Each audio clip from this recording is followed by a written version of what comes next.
from Baton Rouge, Louisiana, representing the SEC.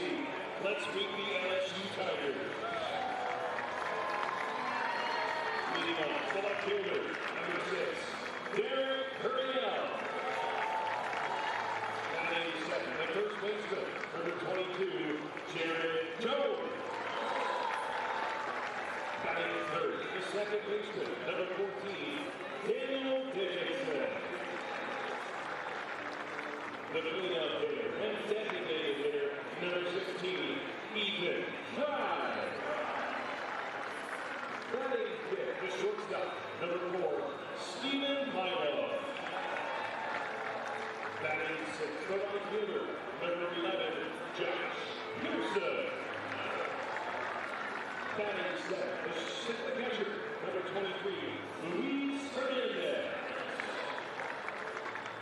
Batting eighth, the third baseman, number 10, Michael Braswell. And batting ninth, the center fielder, number 1, Chris Stanfield. On the mound this afternoon for the Tigers, the right-handed pitcher, number 34, Chase Shore. The head coach of the Tigers in his first season, Jay Johnson.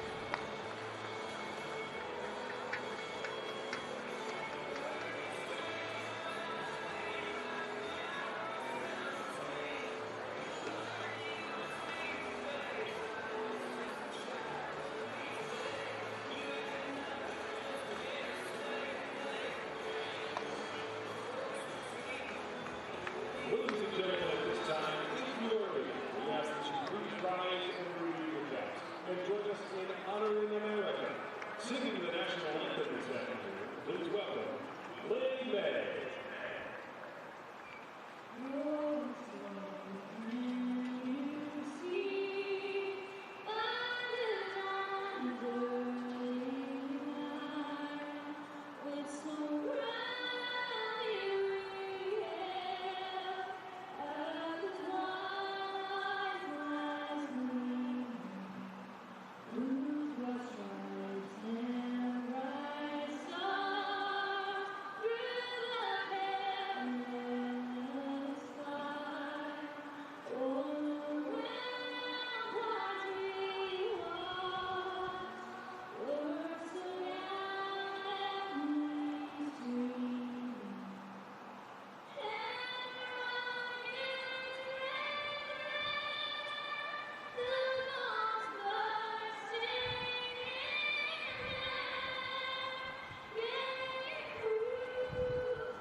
Ceremonial first pitches.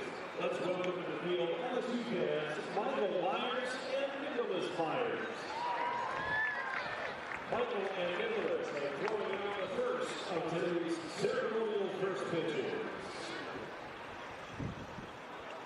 Okay, Michael and Nicholas, fire strike.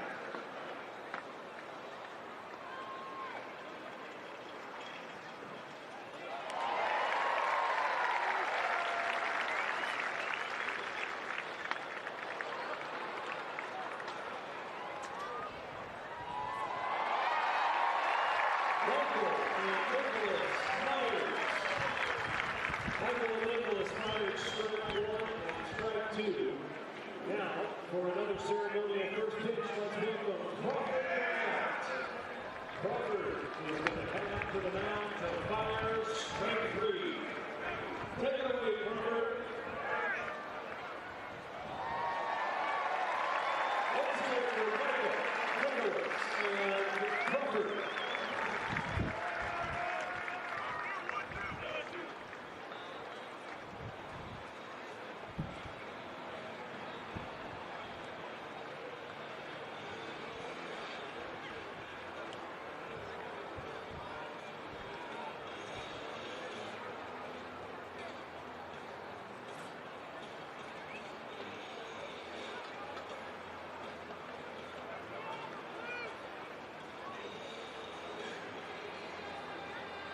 Let's meet the umpires for today's game. At first base, Ryan Cruzon. At second base, Seth Buckminster. At third base, Scott Kennedy. And behind the plate, Joseph Smith.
It's time for the finale of the Frisco College Baseball Classic from Riders Field.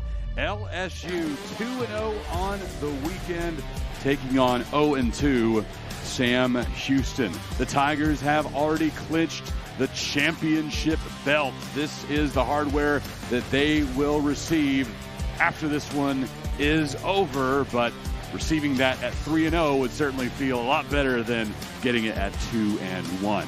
Alongside Ben McDonald, I'm Chris Mykoski. And Ben, what a week it's been for LSU. Potentially a 5-0 week when you look at their home win over Nichols, a win at Dallas Baptist, and now maybe 3-0 in Frisco, which means they'd likely be the number one team in the nation tomorrow. I think that's very likely. Texas A&M went into the week at number one, but they've lost 4 consecutive games now, so certainly they're going to probably fall out of the top 10. LSU a chance, certainly with a 5-0 week, to be the number one team in the country. And look, the offense has been on point in this one for sure. 19 runs on 28 hits, but they've done it a different way. You think about LSU, you think about home runs. Well, they've only hit 1 home run in this tournament, but yet they do have 28 hits. 11 of those 28 hit extra base hits, so the LSU offense is really scoring some runs, 19 of them in this thing, and averaging 9.5 runs per game so far this year. As for the Bearcats, they're on the struggle bus early on. 26 newcomers really haven't found an identity yet. Yeah, Jay Sirianni's still trying to figure it out. And you mentioned it, 26 new guys on a roster. That doesn't normally gel very quickly.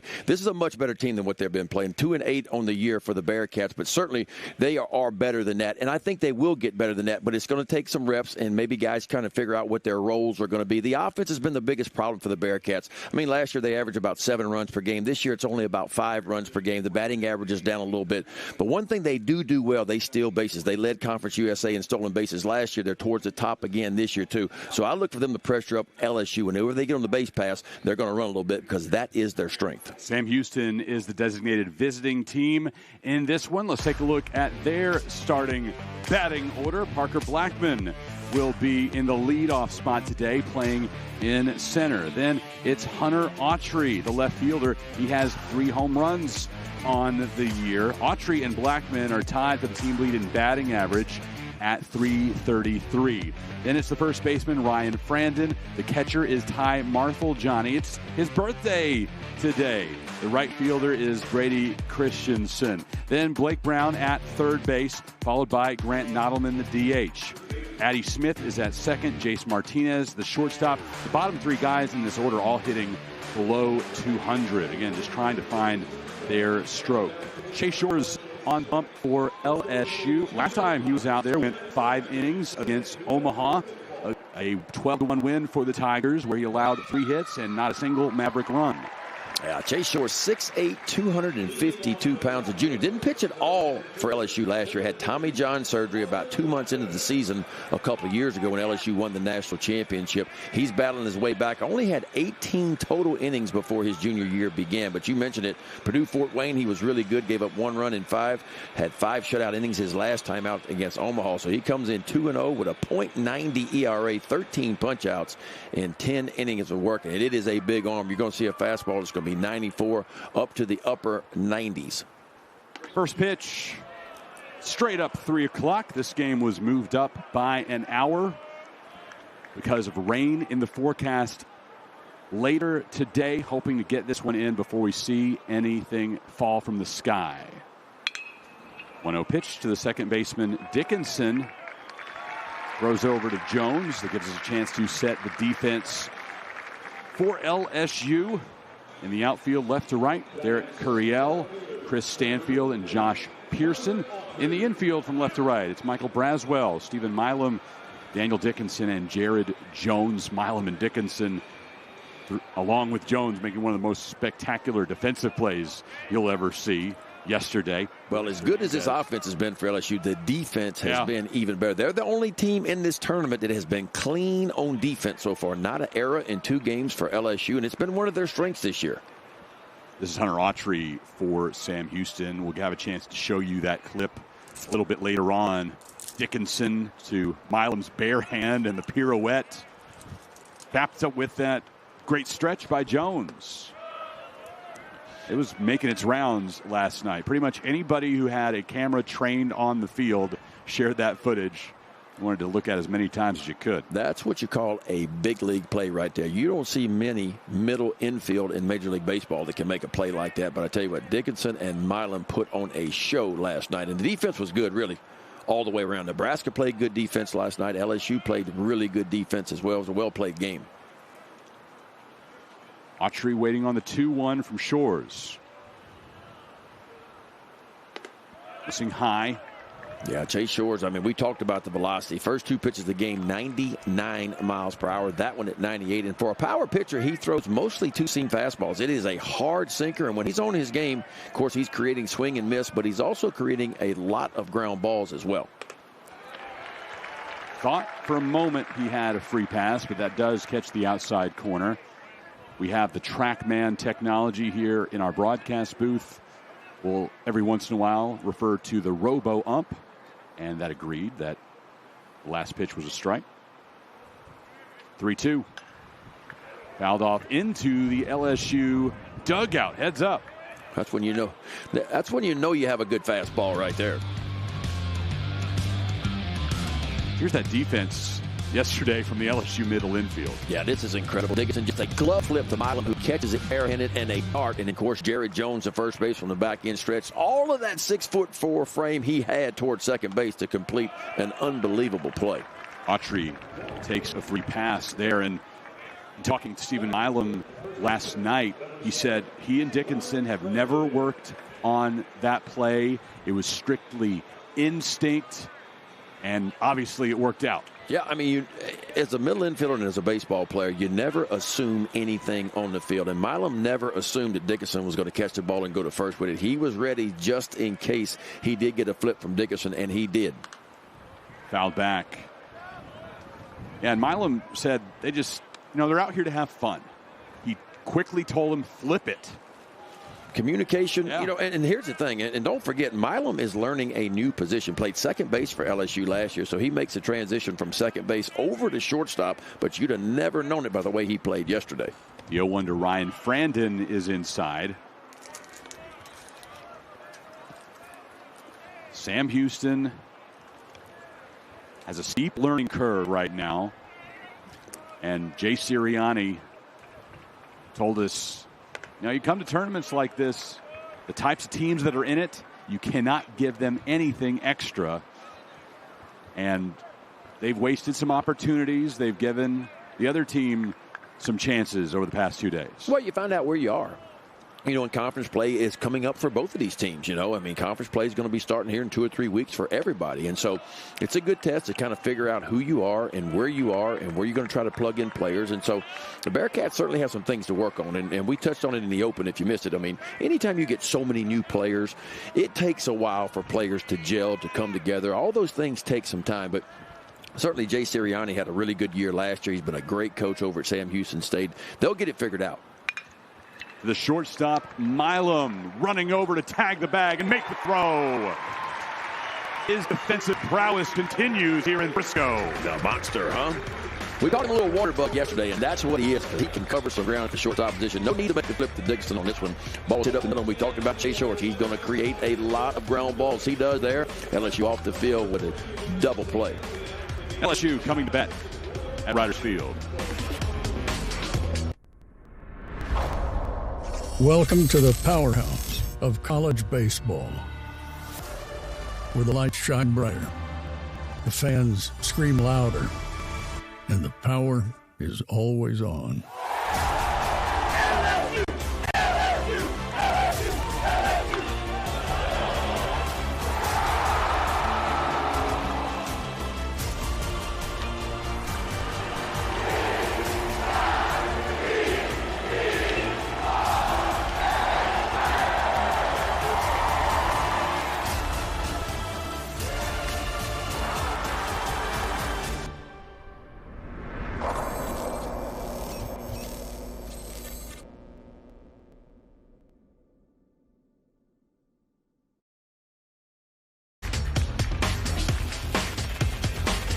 The LSU defense finishing off the top of the first inning with a double play. Stephen Milam manning his position at shortstop.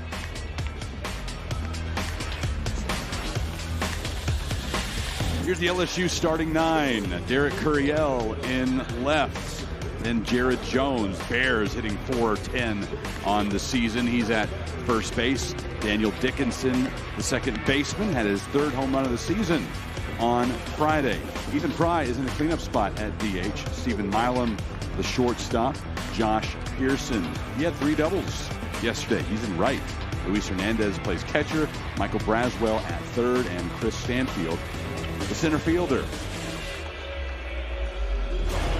And here's how that last half inning came to a close, man. Yeah, you see Milam in double play depth and shortstop position, realizes he doesn't need to flip right there. He is fast enough to get to the bag, and a dart throw over to Jared Jones to get the Tigers off the field. Jay Johnson talked a lot in the preseason about he needed his defense to be better. Our defense has to be better than what it's been the last couple of years. He's made a big effort to do that. And so far, here in 2025, it has been really good for the Tigers. Connor Zaruba is the pitcher for Sam Houston State, getting Derek Curiel first up for LSU. Zaruba making his 4th appearance of the season. Not expected to be out there for long. Should be a pitching staff by committee today. Curiel coming off surgery last season, still working him up. Yeah, Zaruba's first 2 appearances of the year were out of the bullpen. He threw 11 pitches in each of his first 2 innings out of the bullpen. Now, he did get a start last weekend, built up to 35 pitches. So they're hoping, Sam Houston's hoping they can get, 45 to maybe 50 pitches if he's throwing the ball well out of him today.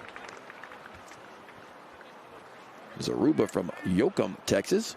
attended Yoakum High School, spent 2 years at McLean Junior College, a couple of years there. And boy, he was really good in junior college. First year in D1 baseball this year, and he hadn't disappointed. Came in, just worked those 4 innings that you talked about, but only allowed 1 hit, no runs, has not walked a batter yet this year with 6 strikeouts. It'll be a tough job for all of these Bearcat pitchers today, no matter who they put out there, as LSU has been seeing the ball well this weekend. 8 runs on the board Friday, 11 last night. Can't walk the leadoff hitter. No, I mean, he's going to score over 50% of the time because Curiel can run a little bit. Now, Zaruba being left-handed, he's going to be able to hold the runners at first base a little bit better than a right-hander would. But free passes to LSU is a recipe for a disaster. Not because they've hit a whole lot of home runs, and we talked about this in the open. LSU, 28 hits in the first 2 games, only 1 of which left the yard. But they do hit a lot of doubles. 11 of those 28 hits have been extra base hits. A nice pick over there by Frandon, the first baseman, to save an error by the pitcher. Yeah, Curiel has been picked off once this weekend, and the lefty Zaruba, see what kind of move he has. Caught the inside corner. The LSU, typically offensively, you think about LSU, you think about the long ball. You think about balls going out of the ballpark, but not so much this year. It's been almost like death by 1,000 paper cuts so far this year because 1 through 9, they can move the baseball. Bear into right. Backtracking, it's Christensen. 1 down for LSU at the bottom of the first inning. Let's set that defense that's behind Connor Zaruba. In the outfield, left to right, it's Hunter Autry, Parker Blackman, Brady Christensen. In the infield, Blake Brown, Jace Martinez, Addison Smith, and Ryan Frandon. Ty Marthel-Johnny behind the plates for Jay Sirianni's Sam Houston Bearcats. This young man has had a good week. Daniel Dickinson started it Wednesday in Arlington against Dallas Baptist at Globe Life Field. He earned Player of the Game honors in that one, had a home run that just cleared the wall, a rocket to left. Here in Frisco, he continues to impress. This is what happened against Kansas State on Friday when Dickinson stepped up, a 3-run homer in the 7th after Jones had been intentionally walked in front of him. Well, he's got 21 RBIs on the year, and that puts him right towards the top of the country in RBIs. Another one lifted to left, but doesn't have quite enough. Middle of the track, Autry brings it into his glove.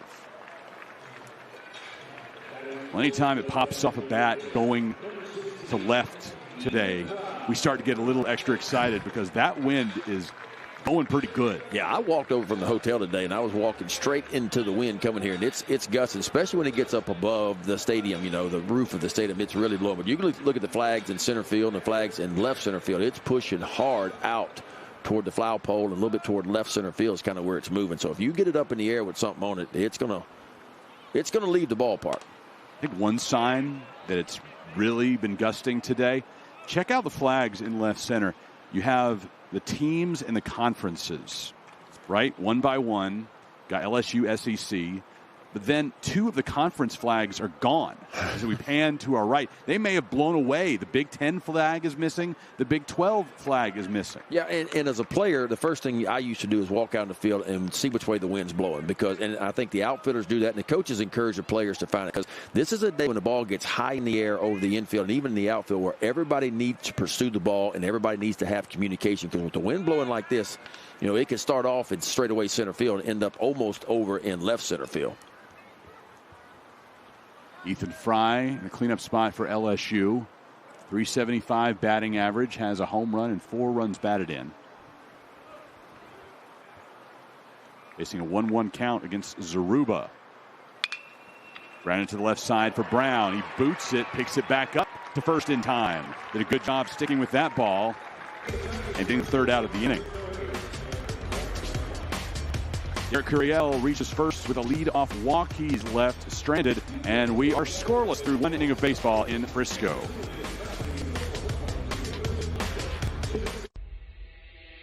General boys gathered in their masses,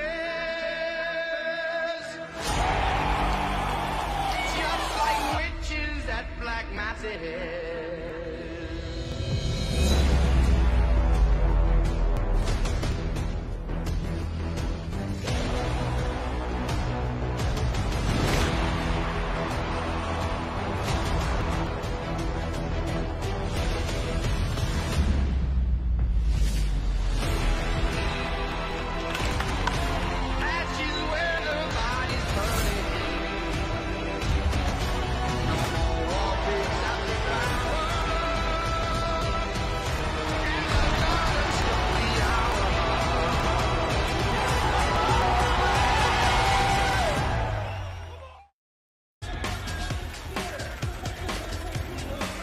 Frisco Classic is presented by D1Baseball.com. No one covers college baseball like D1 Baseball. Covering every game from coast to coast, D1 Baseball is the resource that no college baseball fan can be without. It's the exclusive home of the Frisco Classic and the Las Vegas Classic. Here in Frisco, nice sunny day, winds blowing out at 15 to 20 miles per hour. Straight away left. And in Vegas, I've been told the winds are howling even more than that. Need to get the exact number, but okay, here we go. Gusts up to 50 miles per hour today at Las Vegas Ballpark. Well, if it's blowing out, it's a good day for the sinker ball pitchers. I mean, you want to keep the ball down, keep it on the ground if you can. You can check that out right here on D1Baseball.com. Illinois leading Texas 6-5. Bottom of the 6th inning. Texas is 2-0 on the weekend. Illinois is 1-1. If the Fighting Illini hang on and Texas Tech beats Washington later as Marthel-Johnny strikes out swinging to Shores, there could be a three-way tie there in Vegas. You're going to have to start doing math, that run differential, to decide the champion. Nobody likes to do math around here. I don't know. It sounds like your son does. Yes, that's true. He was in for a while, and he proclaimed that he is the math expert. So we might want to keep him around a little bit. He's a whiz. Austin got to hang out in the booth for a while. Talked to our producer, Scott, on the headset. That's his favorite thing to do when he comes to the ballpark. Brady Christensen with a single with one out for Sam Houston. And I think if you're Sam Houston, that's the approach. Chase Shores is going to throw a lot of fastballs, and we've seen it up to 99 3 or 4 times already. He is going to challenge with that fastball. Typically, he wants it right at the bottom of the knees to create ground balls. But if I'm the Bearcats, I'm going to go up there and hunt a first pitch fastball and try to get to the bottom of it, because you know that sinking fastball is going down. It has that vertical action to it. So you want to try to get to the bottom of the baseball off a sinker ball pitcher. Now Blake Brown. Sam Houston, designated visiting team today with the black tops, orange script across their chest, white outline, and LSU in their iconic gold jerseys with the white pants, the purple caps. So many iconic moments in LSU history have taken place with this exact uniform on.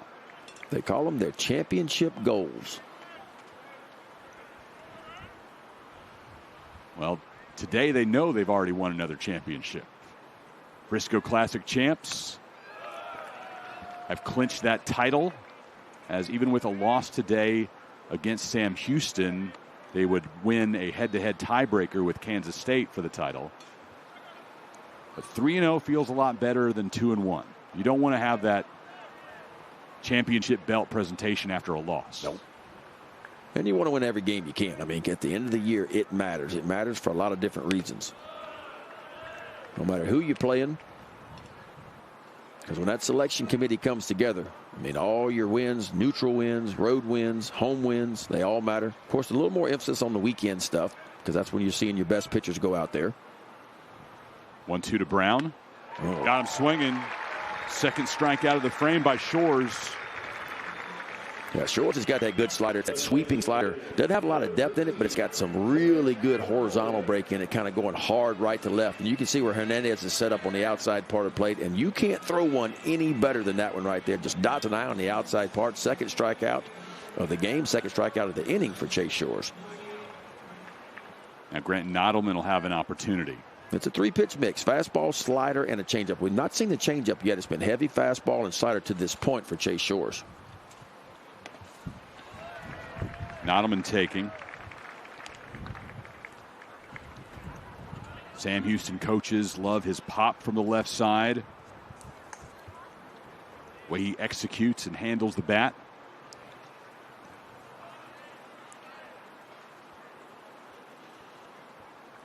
Trying to find a stroke here this season, hitting below 200. Yeah, if you look at the Bearcats on the year, there's 10 teams in Conference USA. The Bearcats are 10th in batting average right now, 10th in runs per game. So they're towards the bottom. They've only hit 5 homers so far this year. 0-2. Missing in.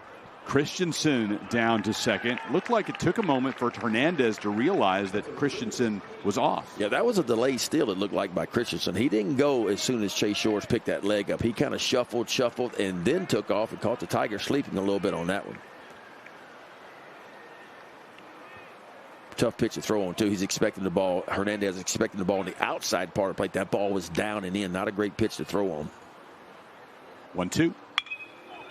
The second baseman Dickinson knocks it down and gets it to Jones. Christensen with a 1-out single. He's left stranded at second. And we remain scoreless. 1.5 complete. In Frisco, Texas, Stephen Milam due up first for LSU. We have a beautiful hospital, a hospital that was designed not to look like a healthcare facility. It has a warm and welcoming environment for our guests and our patients that come in, but it's really what's inside that building that makes the biggest difference. We have a dedicated group of professionals here that have been going above and beyond for this community for the past 2 years since we've been open, and really have a passion for providing outstanding care in a warm and welcoming environment.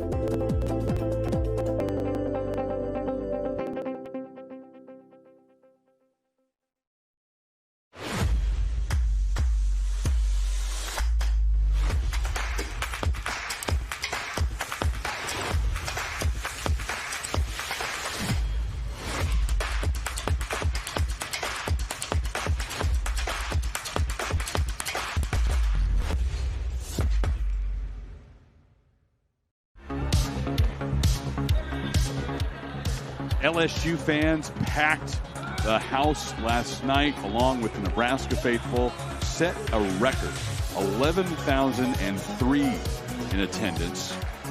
Best crowd in Frisco Classic history. In addition to the game, they get to enjoy the minor league fun on the field between innings.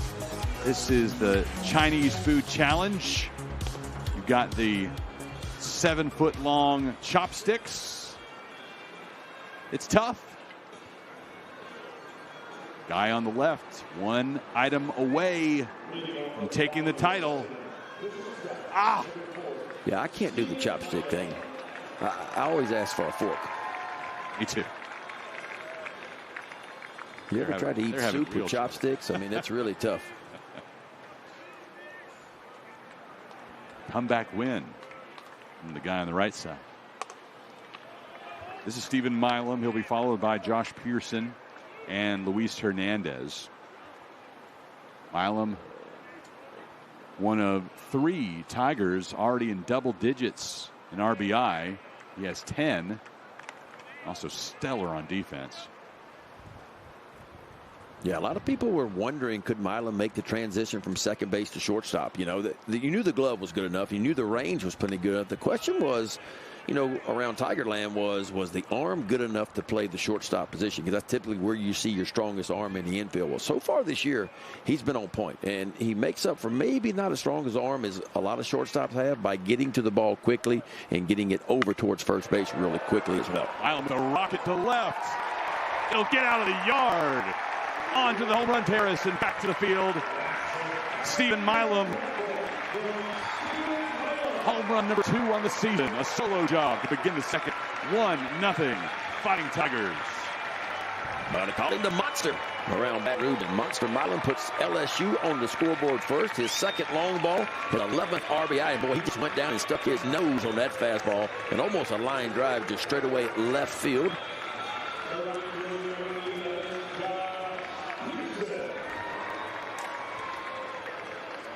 Monster shots. Put LSU up 1-0. 4:11 to left. Yeah, they got out in a hurry, too. And that one was not wind aided. It didn't get up high enough for the wind to even affect that one. Milam will fool you. Not a big guy, but there's some pop in the bat. You got here right in time for the start of the first game, right? The first game? Yeah. No. Okay, you haven't. No, I was not here for the start of the first game. Okay, well, you're here by the 4th. I was here by the 6th inning. I got here the 6th. We'll go over one of the blasts we saw in that first game. Josh Pearson with 3 doubles yesterday. Yeah, you talk about a day, Josh Pearson. First 4 at bats, he had 4 hits, 3 doubles, and a single. Came in only hitting .222 yesterday, but that number went way up with 4 base hits yesterday. And Pearson puts this one through the middle. A single.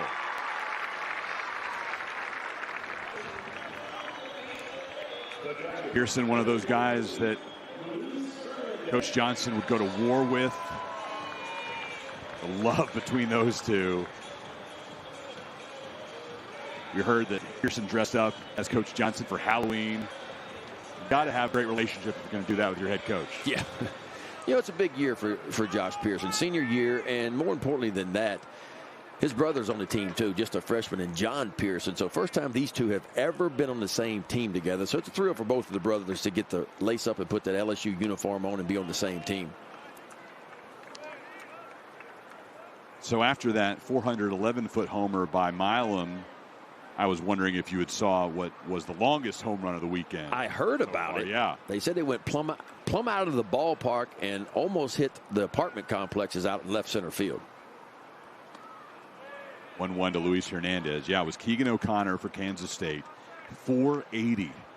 Yeah, that's stretching one out.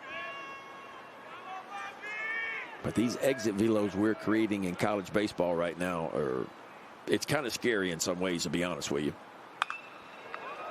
Foul down the left field line. I mean, when you're exceeding the exit velocities of the biggest, strongest, and best hitters in the world, and that's the Major League Baseball hitters that are out there, when you're exceeding those, and that's what we're doing in the college game now, you know, if I'm the NCAA, it's time to take a look at it and say, okay, what can we do to kind of slow the exit velo down just a little bit, just from a safety standpoint, because you've got 17-year-old kids playing third base, pitching, and all those kind of things, and you worry about the safety of these kids with the exit velos that we are creating right now. 1-2, fouled above the LSU bullpen, cut into the stands on third base side. Go a little bit beyond the pen. You see the playground. Mentioned my son's here. That's usually where he wants to spend most of the game. I don't blame him. Watching right now, though. Actually watching ball. Backhanded by Martinez. Can't bring it in. It's an infield single for Hernandez. Tigers have 2 men aboard with nobody out. Yeah, just a little C&I base hit. Even if the shortstop Martinez comes up with that ball, he's not going to collect an out at second base or first base. So I'm sure that'll go down as an infield hit.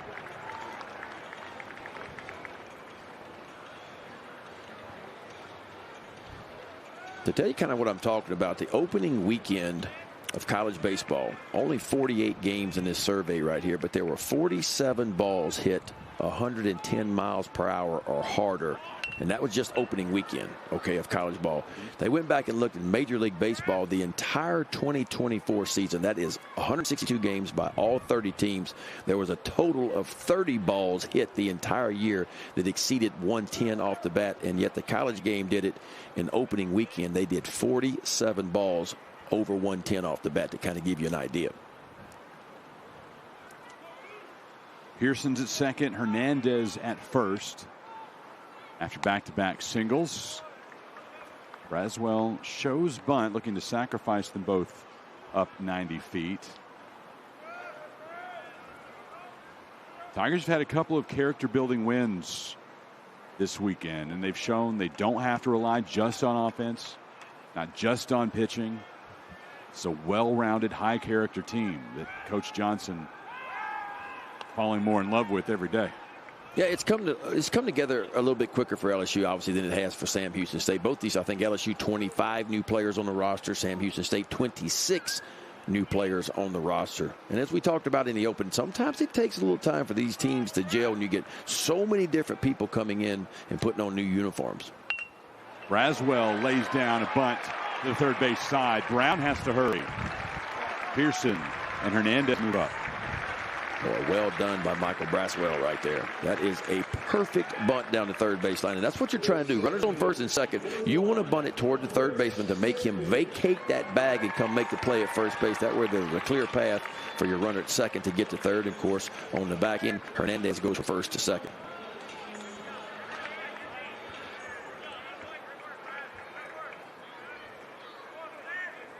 Second and third for LSU. One out. 9-hole hitter is Chris Stanfield. Missing inside. Stanfield hitting .375 on the season. A couple of extra base hits. 3 runs batted in. Well, here, I mean, we saw it yesterday. LSU really good situational hitting yesterday, and you're in another situation here where just a routine ground ball up the middle is going to play the run for LSU. You're playing back for Sam Houston State.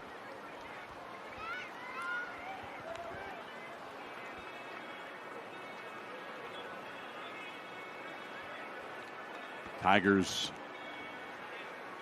got down 5-0 to Nebraska in front of that record crowd last night here in Frisco. Started eating away at that deficit. 3 in the 4th, 1 in the 5th, and then exploded in the 7th. Yeah, what was 6 it? runs. Like 10 unanswered by LSU at one point. Stanfield to the middle, but Martinez will field it over the first. Pearson comes in to score. 2-0 LSU. LSU played a little small ball, and that's kind of what's different this year. First and second, nobody out. Braswell puts a good bunt down, moves 2 runners in the scoring position. Just a routine ground ball. That's the second run of the game for LSU. To the top of the order for Turiel.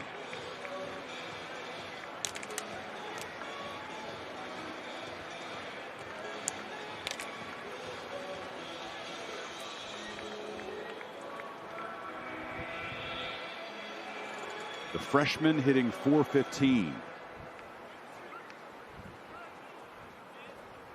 SEC preseason player of the year as a freshman.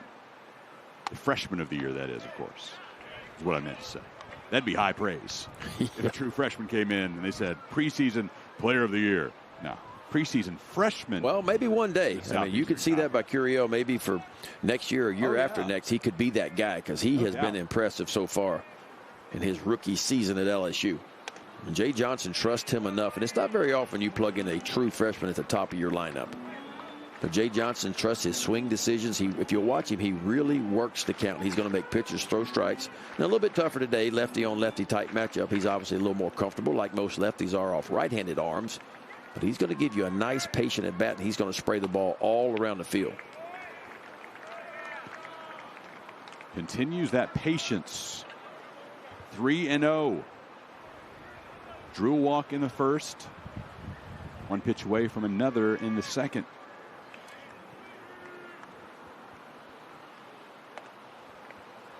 That one he passes on. 3-1. Right down the middle. Connor Zaruba on the bump. Not expecting a long outing for him. His longest of the season was 2 innings in 3 appearances. Another walk issue to Curiel. The second for Zaruba, both to this young man. Yeah, I was looking at Zaruba's numbers, man. His 3 years in college. Now, of course, 2 were in junior college and then this year. But look, he's been really good. 9-4 for his career with a 2.8 ERA. And what I love about him is 75 strikeouts, only 11 walks coming in. So that's a 7-to-1 strikeout to walk ratio, which is totally off the charts. That is really, really good. And again, coming off elbow surgery last fall. I like that low slot in the delivery. Can be deceiving.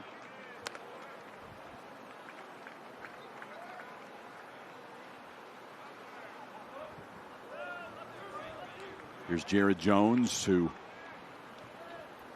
last time LSU faced Sam Houston, part of a monster offensive performance. Tigers won that game 16-4 2 years ago as part of the Round Rock Classic.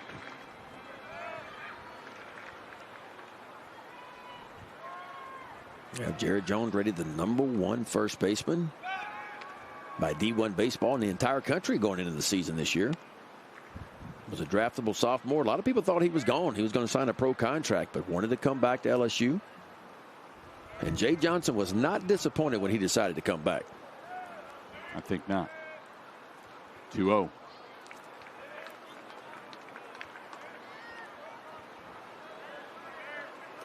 Yeah, when you go through a championship season, if the Tigers are fortunate to do that, you look back on those moments. You look at that call with Dickinson when he entered the transfer portal that lasted 25 minutes as Jay walked through the woods in Cape Cod. You look at the call from Jared Jones saying, I want another year in Baton Rouge. Yeah, I mean, look, truthfully, it's all got to come together, right? I mean, you got to get lucky in the draft, your incoming freshman class. You got to steer some of those guys away, hopefully from pro ball, like William Schmidt, end up coming to campus. There was a couple more for LSU they thought were going to sign pro contracts. And then you got to get some guys back. Some guys you think you might lose in the draft ends up coming back. 3-1, driven to left. One hopper to the wall. Jared Jones delivers 2 runs for LSU. Hernandez scores. Curiel follows him. Curiel going first to home on the Jones double. Yeah, well, with 2 out, ball put in play, Curiel was off and moving from first base with 2 out. He really gets around the bases quickly. He can run. That's another reason why he's at the top of this lineup. Jerry Jones, I tell you what, he's in there to do this, to punish baseball. So he swung away 3-0 and fouled the ball back, and he got a 3-1 fastball kind of right down the heart, powered it to left center field for a double, pushing across 2 runs, one in Hernandez and the other one in Derek Curiel, and LSU now up 4-0. Mound visit for Jay Sirianni, as Connor Zaruba has been roughed up here in the second inning. It began with Monster Milam hitting a home run to the home run terrace and left. Yeah, that home run, believe it or not, was only the second career home run that Zaruba had given up in his college career.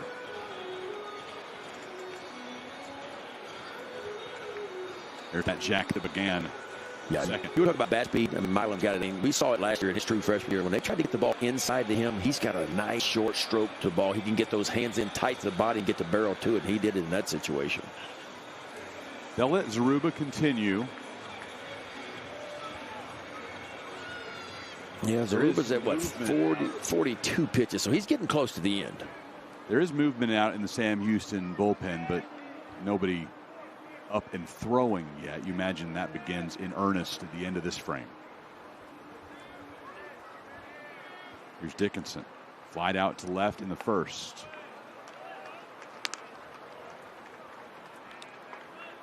So keep that forecast in mind that I mentioned, Ben. Rain's expected to come around 6 o'clock. Yeah, 6 to 7. I think we're going to be okay. Yeah. I don't know whose decision it was to move both the games up by an hour, but that was a very smart decision. Seems to be. Shortstop Martinez keeps it in front of him. It's an infield single for Dickinson. No play as Jared Jones moves to third. Yeah, that ball, another rocket off the bat by Dickinson. Just a hooking line drive. One hops Jace Martinez, the shortstop for the Bearcats. He gets a glove on it, actually knocks it down, but Dickinson runs too good. Over 30 stolen bases last year for Dickinson, so he gets down the line really, really good. Tigers have batted all the way around. This is Ethan Fry, the 9th man to step to the plate. And Monster Milam waiting on deck for another chance. See if Fry can grant it to him. There are 2 out with runners on the corners.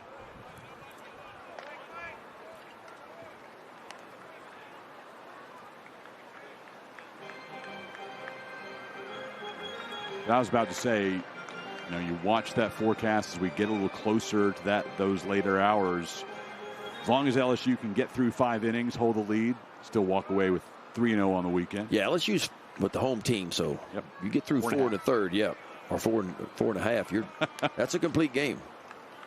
I'm not sure how we would get through 4 1/3. That'd be something. The only way you get to 4 1/3 if the rains come. Then you're stuck at 4 1/3, and that would not be a complete game. That wouldn't work out well.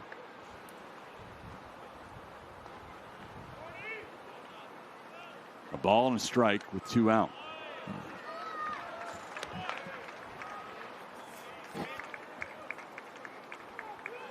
Fry last year hitting .228 for LSU, up to .375 with the small sample size so far this year.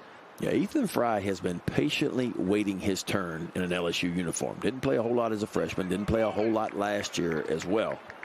Of course, it's hard to come get in the lineup when you got Dylan Cruz in the outfield and others, and so he's kind of waited his turn. But this year he's going to get some at-bats. He's a big, strong kid that can blow the ball out of the ballpark, and he's pretty good in the outfield as well. And so you could very well see him in right field, and he's going to be in the lineup, it looks like, against left-handed pitching. Hit his first career home run this season back on February 18th. Lifting another to deep left field. Home run number 2 on Ethan Fry's career. The first came against Southern. The second comes against the Sam Houston Bearcats. And that one there, my friend, is a Weaver. A 3-run shot by Ethan Fry. Second long ball of the year. Second long ball of his career. I think it's 7 RBIs in the year for Ethan Fry, and LSU has busted it wide open here in the bottom of the second with a 7 spot. Boy, you talk about go down and get one, young man. He goes down and plays a little golf on that one. That got up in the jet stream, and there was no doubt that one was leaving the ballpark. 386 out of the yard. And the Tigers will send Monster Milo back to the plate against a new pitcher. Sam Houston will make a change, and Danny Valadez will take the place of Connor Zaruba.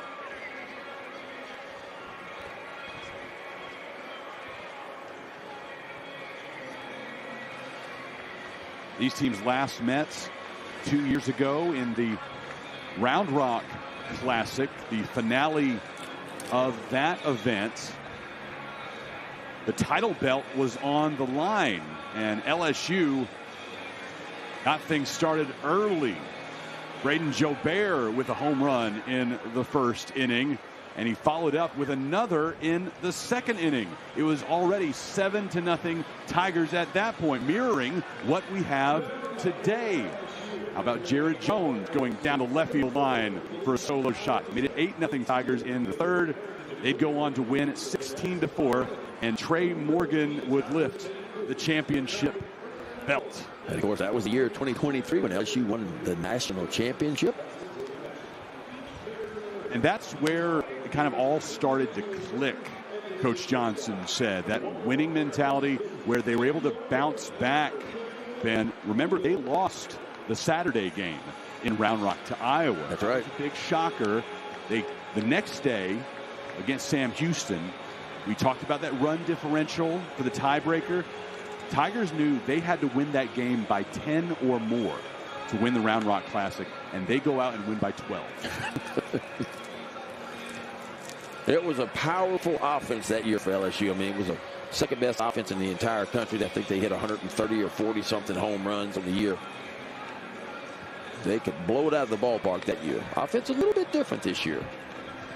Speaking of Round Rock, the new pitcher, Danny Valadez, is from there. The transfer from Tyler Junior College began his collegiate career at Baylor.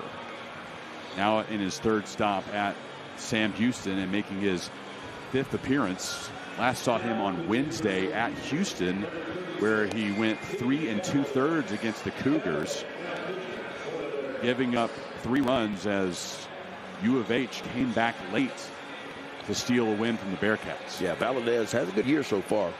9 2/3, Only 1 walk, 9 strikeouts with a 2.79 ERA. 3-pitch mix for him. Fastball, slider, and a changeup.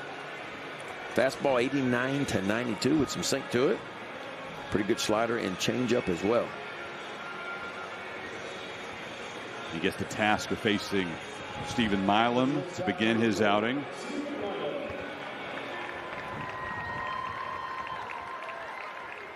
Milam with a solo home run to begin this inning. Back up with 2 out.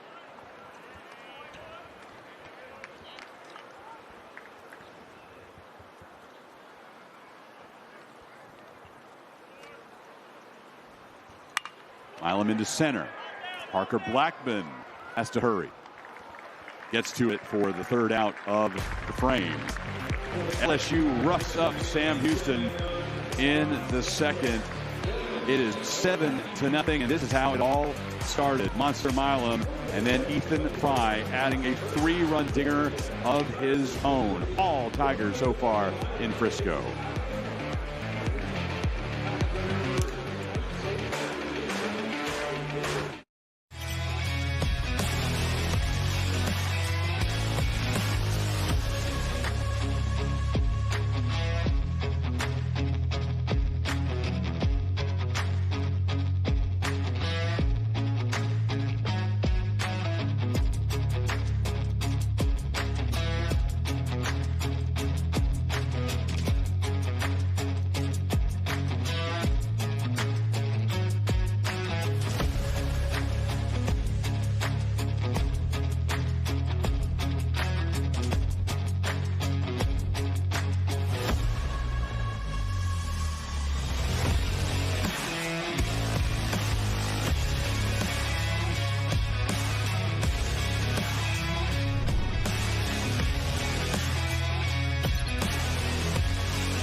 Frisco Classic is proud to support the Cystic Fibrosis Foundation. Scan that QR code on your screen.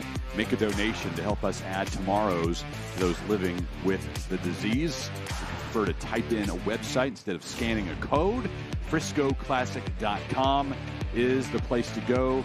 You'll see a logo for the Cystic Fibrosis Foundation in the upper right-hand corner. Click on that to donate. And a little bit further down on your screen, you'll see the CFF auction. Autographed baseballs for all of the teams in the tournament are up for bids, as is an autographed hat from Jay Johnson. And experiences. There are 3 trips in the auction. A couple to Antigua and 1 to Barbados. And the latest I checked, Ben, those are all at $250 right now. That's really up to 10 days at those exotic locations. All the money going to the Cystic Fibrosis Foundation. We talked about how LSU went on to win the College World Series after beating Sam Houston for the championship at the Round Rock Classic 2 years ago. Coming on at Stanfield, and it'll bounce in front of him. But Sam Houston was a tournament team that year as well. In fact, they got signed to the Baton Rouge Regional. Yeah, Jay Sirianni, head coach of Sam Houston, now in his 6th season. His team did not get to face LSU again in Baton Rouge. They ended up losing twice to Oregon State to get eliminated. But that was a wild road for Sam Houston to get in to the regional field. They needed to win twice on championship day at the WAC tournament to get that automatic bid. Beat Utah Valley 12-10. Followed that up by beating them 21-1. Put up an 11 spot in the 2nd. That'll do it.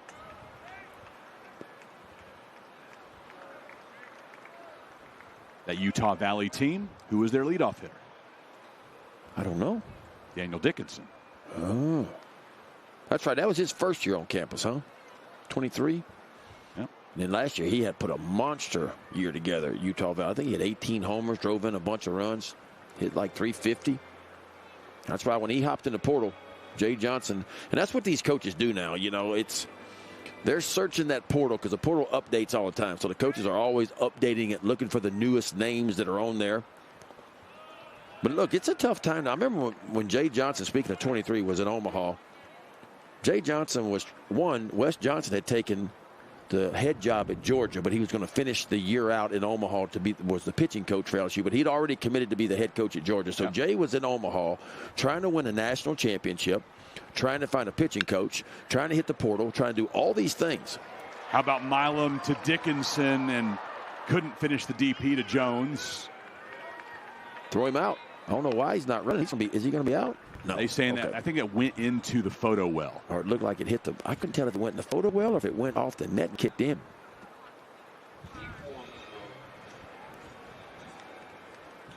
Let's see where this goes. The throw from Dickinson. It might have had time to get him to throw just a little bit down the line right there. Well, we didn't. Oh, what they did, they called interference on Jared Jones. That's why I thought the ball was in play because it hit off the net and kicked back in. Yeah, I thought the umpire had gone down those stairs briefly, hit the back wall, and bounced back out. But no, it's that interference. You're absolutely right. That's first base umpire Ryan Broussard all over that. He instantly called interference on Jared Jones at first base. Kind of got in the way of the runner making his way to second base. We got another good crew for you. Joseph Smith behind home plate. He's been really good so far. Then Broussard's at first. Buckminster over at second. And the third base umpire, Scott Kennedy. Well, Jay Johnson may not be thrilled with the explanation, but conversation is over nonetheless.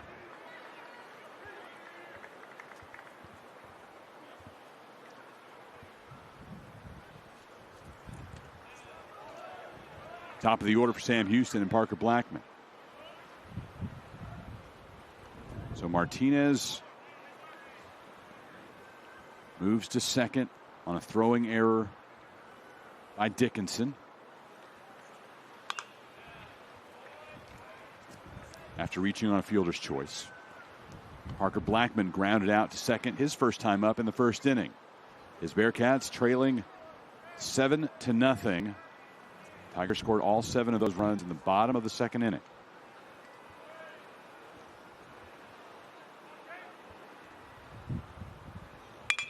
One pitch with the shift on, hits it through. Blackman delivers an RBI knock. First run of the day for the Bearcats. They trail by 6. Well, that was a nice piece of hitting right there by Parker Blackman.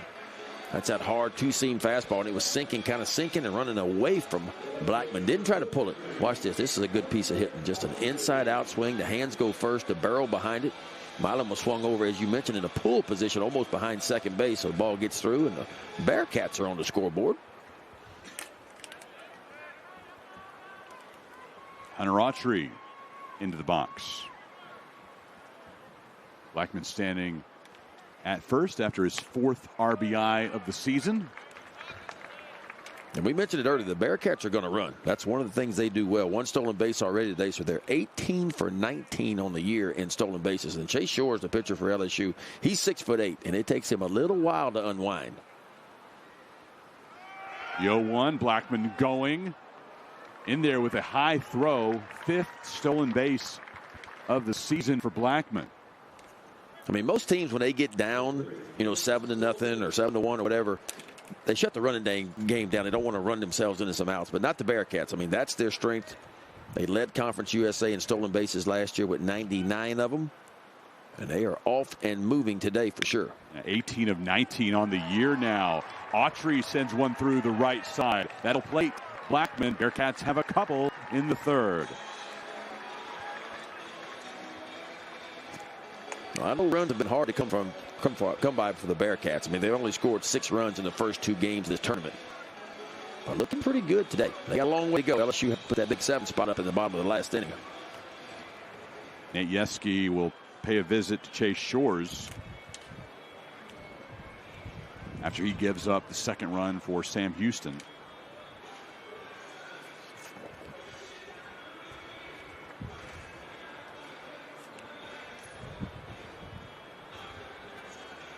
Sam Houston, a steep learning curve right now. The main message from Jay Sirianni to his team, he wants them to be the aggressors. Don't shy away from the strike zone on the mound, and on offense, work that count, compete in the box every single pitch. No, when you're in a little bit of a funk, shooters shoot their way out. Hitters hit their way out of a slump. That's just the way it is. You got to keep swinging, keep being aggressive, but it's patiently aggressive at the plate, chasing balls and attacking balls over the white part of the plate. Well, the biggest point from that conversation in postgame yesterday that relates to right now is that he said they're letting the scoreboard dictate who they are. You don't worry about that. You go out and compete every pitch, every at bat. Shouldn't matter that you're down 7-0. That's a good point. I mean, Jay Sirianni knows what he's doing. And again, this is a new bunch for the Bearcats, so they're just trying to figure it out right now. But it's about competing every time out and going out there no matter. I mean, look, a 2-8 record, it's not been the great start of the year that the Bearcats wanted for sure. Here goes Autry down to second base, and for only the second time this season, a Bearcat is caught stealing. Well, Luis Hernandez, the catcher from LSU, he came out behind home plate and threw an absolute dart to the shortstop, Milam, right there. And watch how quickly he comes out. Out, points that shoulder, and just fires a perfect throw. And there's Milam standing over the top of the bag to apply the out.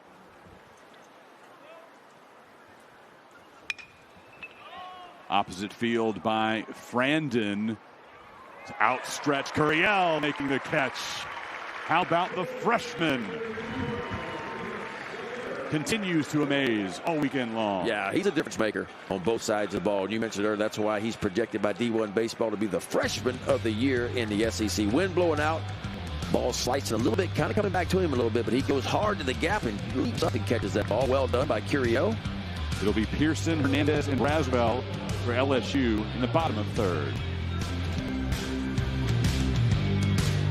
We have a beautiful hospital, a hospital that was designed not to look like a healthcare facility. It has a warm and welcoming environment for our guests and our patients that come in. It's really what's inside that building that makes the biggest difference. We have a dedicated group of professionals here that have been going above and beyond for this community for the past 2 years since we've been open, and really have a passion for providing outstanding care in a warm and welcoming environment.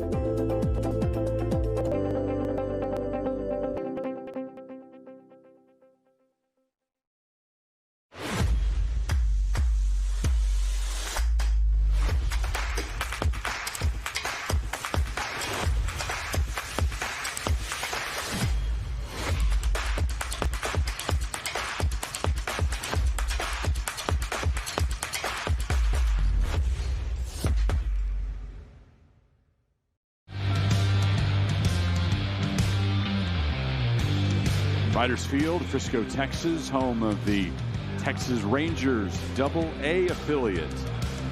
The Rough Riders will get their season started before too long. It's spring training right now in Surprise, Arizona. Ben, how many of these do you think you could do? How many what? We got the push-up contest. I could probably max out at about 25. That's about all I could do. I think they have a minute to do as many as possible. It's the little guys with, tiny arms, not able to do a ton. Opening day for the Rough Riders, by the way, is here on April 4th as the Corpus Christi Hooks visit Astros affiliate versus Rangers affiliate to begin the season. The first Fireworks Friday of the year. You got to see my son earlier. His first Rough Riders game in this ballpark. He was a month old. Oh, wow. Born on March 11th. Start him early. Yeah. What my philosophy was, I told my wife, he can't go to every opening day in his life if he misses the first one. This is true. She was not happy with me bringing him to the ballpark in a month, but I had to stand strong on that. And he's been coming ever since. Yep. Never misses it. And he's been here for every Frisco Classic but one. Pearson is aboard with a leadoff walk. 2021, we were still distancing and had limited crowds. He did not get permission to go to that tournament. But everyone but that 2021, he has been here for at least one day of the Classic. This is the 9th annual edition. Coming up in the 5th inning, we'll be joined by Nathan Wooldridge, the Vice President of Peak Events.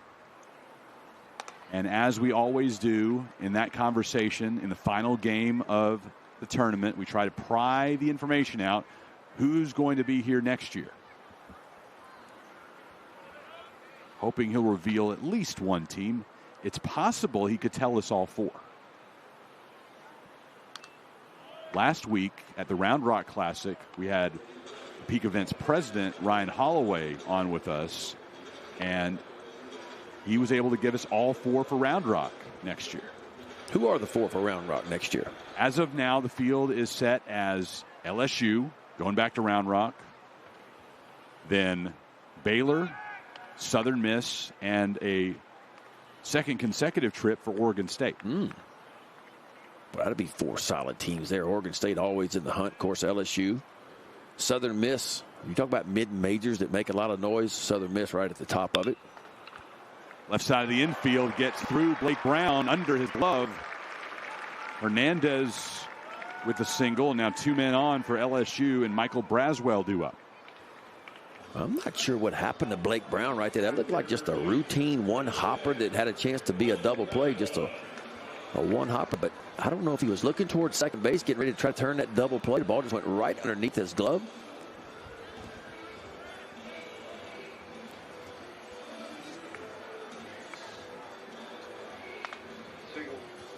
Single for Hernandez as Brown didn't get his glove on it. That's pretty generous. It seems to be what we get, though. If his glove touched it at all, it's an error. If not, you're generally. But I don't agree with that, because if a guy lays out and it touches his glove, if he lays out in the hole and it touches his glove and trickles away, it's going to be a base hit. You can't call that an error. But on a ball that's pretty much just about thigh high right to him, yeah, ball that needs to be caught. No, it was misplayed, and Blake will tell you he should do that 10 out of 10 times. But yeah, as a pitcher, that's a hard one to take. Let's take a look at Vegas, Ben, where the Texas Longhorns just put up a 9 spot in the 6th and now lead Illinois 14-6 in the bottom of the 7th. Longhorns, if they wrap up this win today, will be 3-0 on the weekend. Las Vegas Classic champions. They'll raise that belt this afternoon. Braswell able to bunt Pearson and Hernandez over. Here's Chris Stanfield. Yeah, the Longhorns came in ranked 15th this week in the D1 college baseball poll. So with a 3-0 weekend, if they have that, they're certainly going to move up. Stanfield with runners on second and third and 1 out. Fouls it back. Well, if that score holds, then it'll be an SEC sweep of the 4 Peak Events tournaments this season.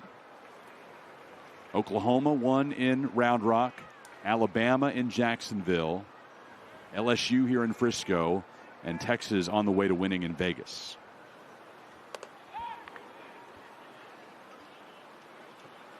Yeah, if you go look at the SEC standings, I tell you what, the boys have been taking care of business. You mentioned Alabama 11-0 in the year, Florida 11-0, Oklahoma 10-0, Tennessee 10-0, Georgia 12-1, Auburn. I mean, you got to go all the way down towards the bottom to find Mississippi State at 7-3, A&M 5-4, of course Missouri 6-5 on the year. 1-1 pitch is hit to Martinez at shortstop. It brings home Pearson, and LSU adds its 8th run. Yeah, LSU doing a little bit of everything offensively so far today. A couple of home runs, a couple of sacrifice bunts, a couple of ground balls with runners at third base and less than 2 out to plate some runs. So they're showing you they can beat you a lot of different ways.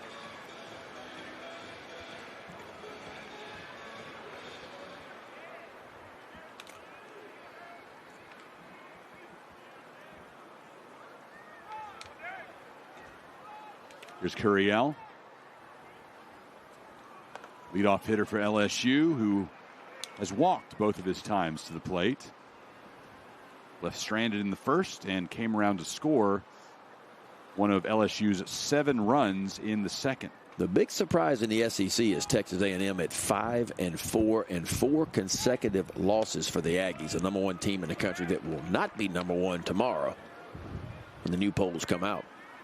Yeah, it'll probably be these guys in gold.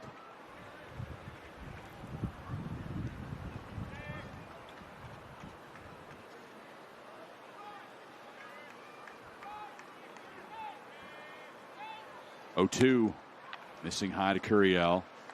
LSU beat a ranked Dallas Baptist team to begin their trip to DFW this week.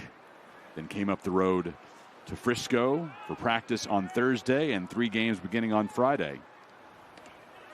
Inches away twice from losing to Kansas State in the Frisco Classic opener. And then down big to Nebraska early, came back and beat the Huskers.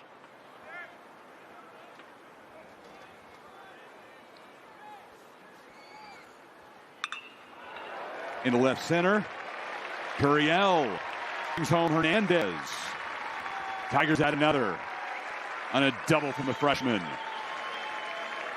Well, I'll tell you what, Derek Curiel has been everything the folks in Baton Rouge hoped he would be in his freshman year to this point. I mean, and what separates him from a lot of freshmen is his ability to use the backside of the field, to let the ball travel and understand what he does best. And what he does best is not hit home runs. He's going to hit a few home runs for LSU this year. I wouldn't be surprised if he hits 8 or 10.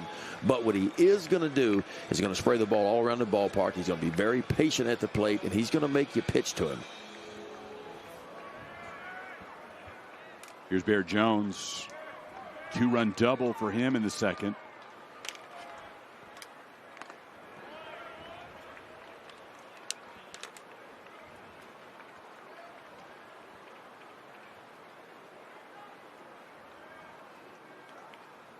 Mentioned that top-ranked Texas A&M team. They have one more game to try to salvage their weekend. They're against Rice tonight in Houston. Not on campus at Reckling. That's part of the Astros Foundation tournament. A&M did have a big loss about a week ago, and that's when it started to go south. Horvath, their sophomore third baseman, who was one of the best players. I think he was the SEC Freshman of the Year last year in the SEC. He went down with a season-ending injury. Of course, that is a big loss for A&M. But still, they have a lot of returning players, a lot of returning pitching coming from the pitching staff as well. Nobody saw. 0-2 to Jones, rocketed into the LSU bullpen. Even with the loss of Horvath, nobody saw a 5-4 start for the Aggies.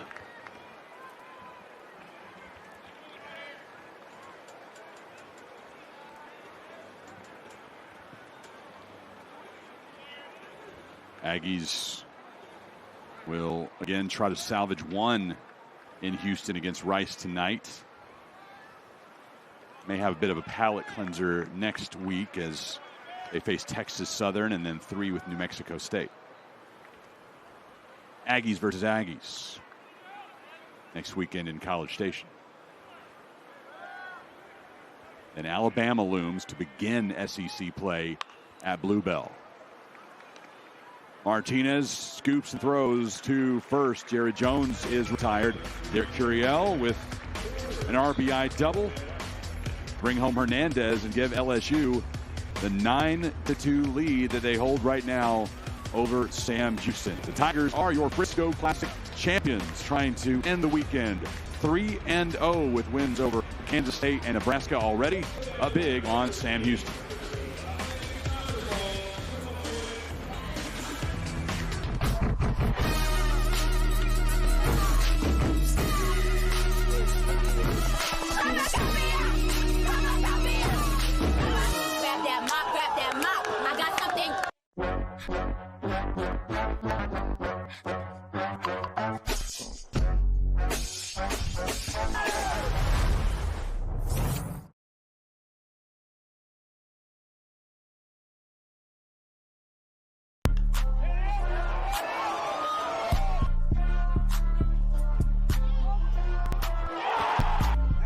ran up out of luck, soon as I up the highest metric. The city just made it sweet, you could diabetic. They mouths were full of deceit, let these cowards tell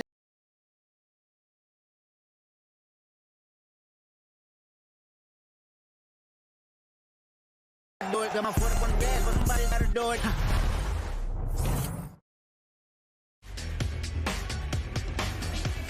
Frisco College Baseball Classic is presented by Peak Events, home of the best outside of Omaha. Use that hashtag, best outside of Omaha, whenever you're talking about the tournament. And be sure to follow peak.events on social media. You spell that out, that's the handle, Peak DOT Events on all the different platforms. Also, be sure to follow at Frisco Classic. That's the best place to get highlights from this weekend's games. Daniel Amador and our social media squad getting the job done. And this is a game I really want to do. If they'll select me at the Rough Riders games to play this, I don't even know what you call this. It's not sumo. Instead, it's these huge balls. These run into each other over and over again. That looks like fun. Knockdowns. Best 2 out of 3 on knockdowns. The game usually lasts longer because a lot of times both people get knocked down. And you have to go over again. Best 2 out of 3. Here's Ty Marthel-Johnny. Salina native. Just about 20 minutes up the road here from Frisco. And it is his birthday. I've been told that's called knocker ball. That's what that's called, knocker ball? I have it on good authority. Knocker ball.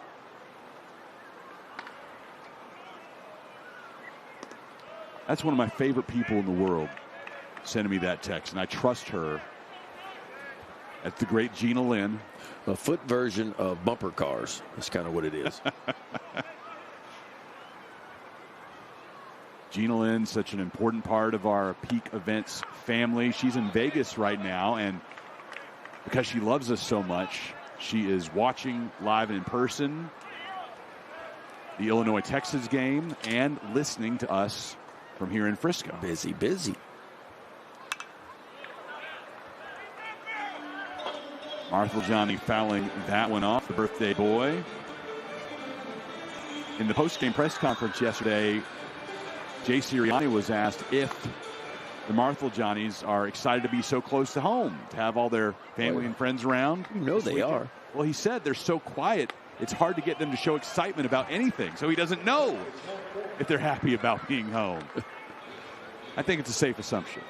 Leadoff walk issued to Marthel-Johnny. His brother is a pitcher on this team. I'm hoping by the end of this one we get to see the brother combo as a battery. Here's Brady Christensen. Now you got to do it. I mean, it's their birthday. They're right down the road from Salina. How can you not let them get in the game together at some point today?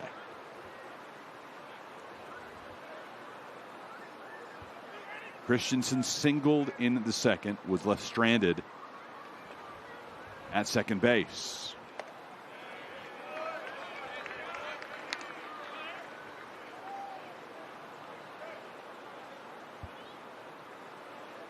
Facing a 1-1 count.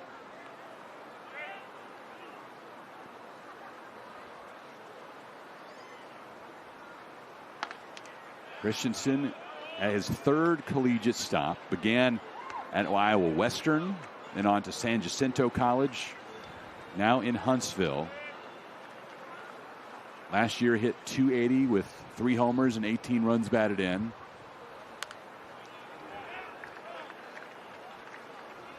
So far, the average right around that same spot, a few points higher at .286. But more importantly, he has been productive thus far. 8 RBI. Again, only 18 last year. 2-2. Full count now to Christensen.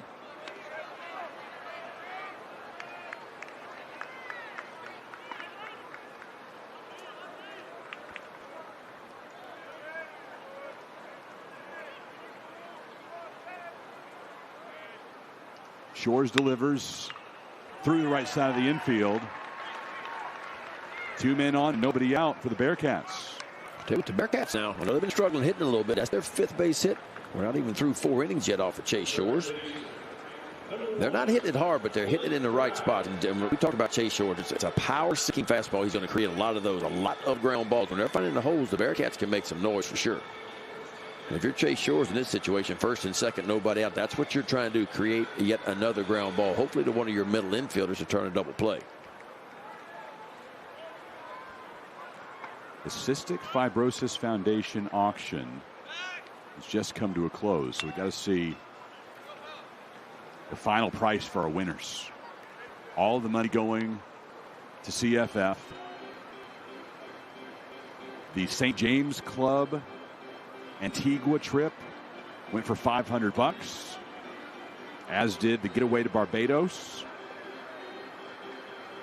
The Pineapple Beach Club trip in Antigua went for $400. So a cool $1,400 just from the trips going to the Cystic Fibrosis Foundation. Thanks to everyone who bid, and congratulations to the winners. You'll be contacted soon by Peak Events. The autographed balls. Give me a number. Give me an over-under. I'll give you an over-under. You can tell me over-under on LSU's ball. How much do you think that went for? What's my over-under number? I'm going to give you 400. I'm going to say under right now. Okay. It's over right now, though, isn't it? It's done, and just below that, $350, the winning bid for the LSU. Okay. Pretty good. Could have a lot of major leaguers on that ball when all is said and done. Got him on 3 pitches.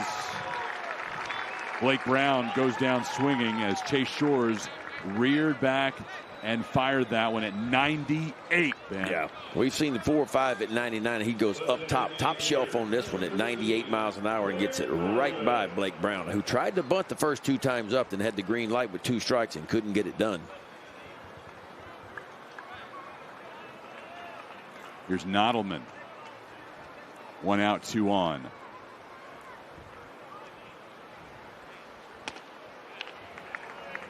$210, the winning bid for the Kansas State ball, $60 for the Sam Houston ball, and $150 for the Cornhusker autograph baseball. Likely to be a big leaguer on every one of these teams. Yeah. At least one of these guys on every team will make it to the big leagues.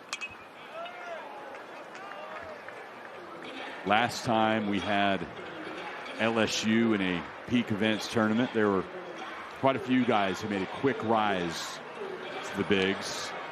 Of course, the chief headliner among them, the winning pitcher on Friday in Round Rock, Paul Skeens. Yeah, Paul Skeens. Dylan Cruz expected to break with the Nationals this year. Expected to be a starting outfielder for the Nationals this year. Of course, Trey Morgan off that same team, climbing very quickly. Minor League Player of the Year last year for the Rays. Bounces it in. Hernandez looking for it. It's over near the Sam Houston dugout before Shores picks it up. Marthel-Johnny moves to third. Christensen to second.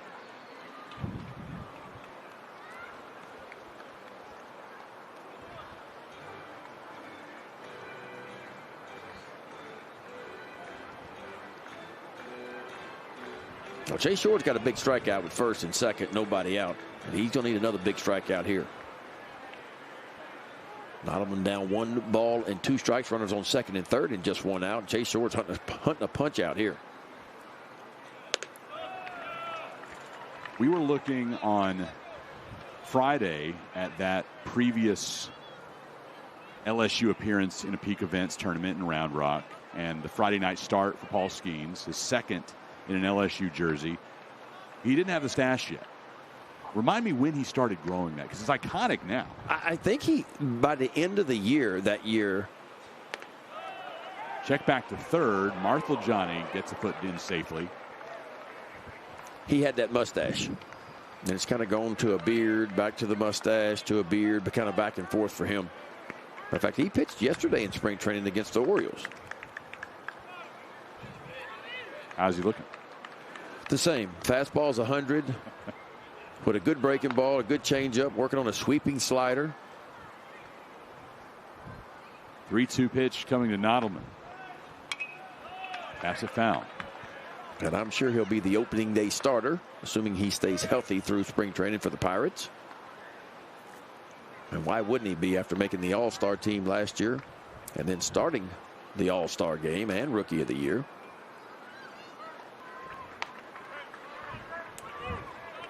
The Bearcats have put out some good players, too, over the years. Don't forget about Colton Cowser, who starts for the Orioles out in left field. He is a Bearcat. Of course, Ryan O'Hearn is from Sam Houston State as well. Walker Yannick picked in the first round last year by the Brewers. And Ryan O'Hearn will probably be the starting DH for the Orioles this year. So a couple of Bearcats in the big leagues with the Orioles. Astros, check myself, excuse me. I don't know why I had Brewers in my mind. As soon as I said it, as soon as it came out of my mouth, that's wrong. I look like the pitching coach Nate Ieski out for a quick word with his junior right-hander Chase Shores. And just with the current structure of everything in college baseball, trying to find players, Jay Sirianni kind of contemplating out loud, is there going to be another one of those big-time Colton Cowser type guys who ends up in Huntsville, given how the competition has changed for guys of his caliber? Yeah, I think so. I mean, look, we see it all the time.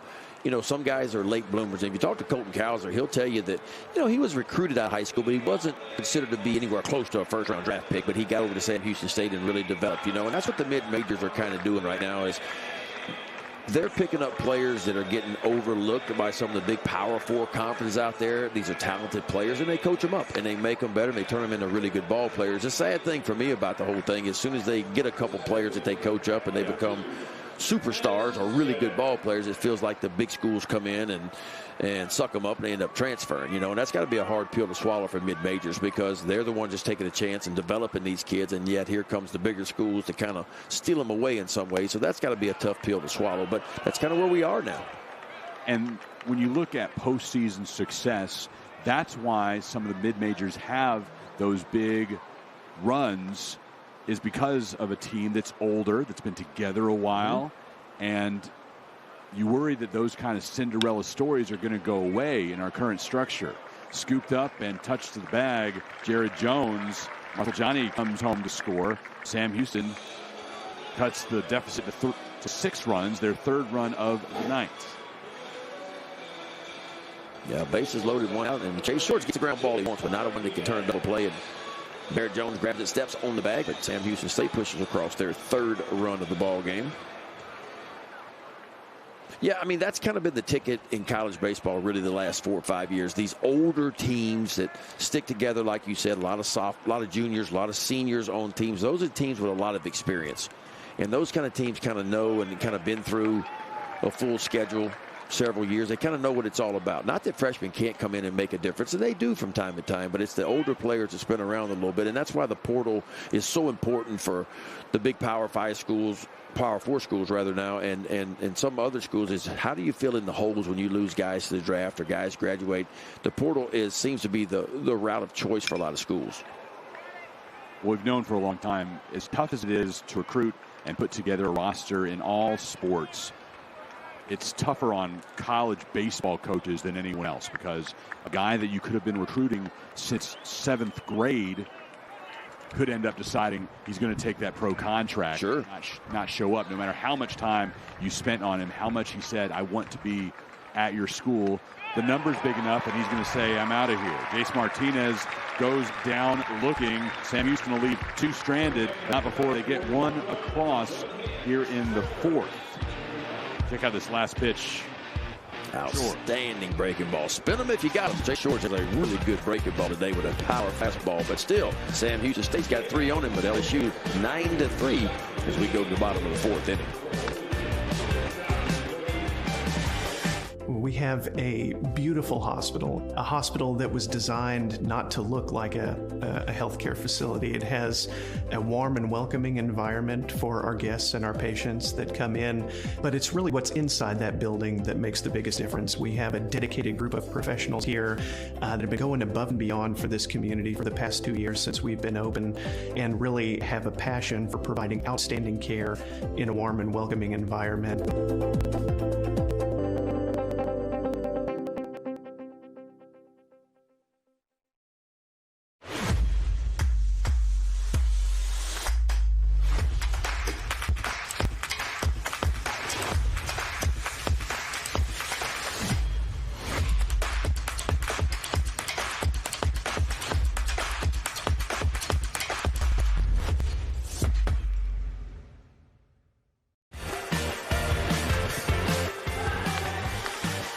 Frisco College Baseball Classic is proud to support the Cystic Fibrosis Foundation. You can scan that code on your screen, make a donation, help us add tomorrow's those living with the disease. Of course, CFF.org, you can always go there, but if you go to FriscoClassic.com and click on that CF Foundation donate link in the upper right-hand corner, you can add your dollars to what peak events will present to the Cystic Fibrosis Foundation this summer. There are collection stations all around the ballpark. They've had the silent auction going all weekend long, looking for another big check to be presented to the Cystic Fibrosis Foundation, and that's why Peak does it. Thursday, practice day here at the tournament. It always concludes for each team with a look up to the video board where Avery, the niece of Peak co-founders Ryan and Kara Holloway, talks to the players, tells them about cystic fibrosis, that she suffers from that disease, and she needs that help. Everybody with cystic fibrosis needs that help to research a cure, and the dollars earned this weekend can make a great deal of difference. 1-2 down the left field line. A leadoff double coming for Dickinson as he'll be standing up as he reaches the second base bag. Yeah, 2 for 3 day now for Daniel Dickinson in the 3-hole for LSU. Flew out his first at bat, then a single in the second. Now a double here in the 4th inning. Perfect reason to bring up our ballots for the all-tournament team, because right now I have Dickinson in the MVP spot. Yeah, hard to argue with that. Those are due by the 7th inning. Ben and I have that great responsibility, as do the other members of the assembled media here in Frisco, to fill out that ballot. In addition to the championship team receiving the belt, that huge WWE style championship belt, the MVP gets a miniature version, and all the all-tournament team members get engraved bats with the Frisco Classic logo. Wild pitch will advance Dickinson to third. So Dickinson the MVP on my ballot. 3 outfielders: Josh Pearson, Chris Stanfield, and Cale Frost. Yeah, Cale Frost, what, a couple of homers in that one game. What a crazy weekend it was for him. Came in 0 for 13. His first 2 base hits of the season were 2 home runs. Ethan Fry had a 3-run homer back in the second. This time won't get out of the infield.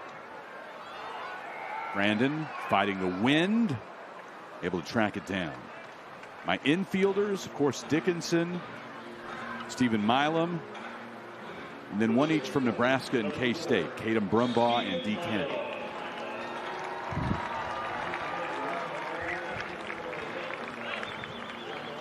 Any differentiation between my ballot and yours for the infield? I haven't filled mine out yet.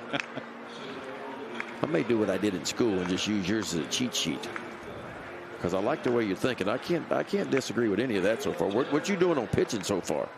Wait, who was the reliever that threw 4 perfect innings? Bill Walsh. Yeah, I think you say Walsh has to be up there. Yep. Milam into center field, backtracking. Blackman gets to it. Dickinson will tag from third. Second RBI of the day for Monster Milam.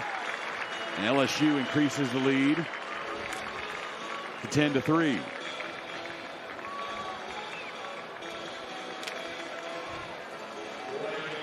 Stephen Milam understands situations, and he understands how to get runs home. He saw the infield in, so now he's looking to push a ball in the air deep enough, and he does it easily. You see Dickinson come home for LSU. That's the 10th run of the game for the Tigers.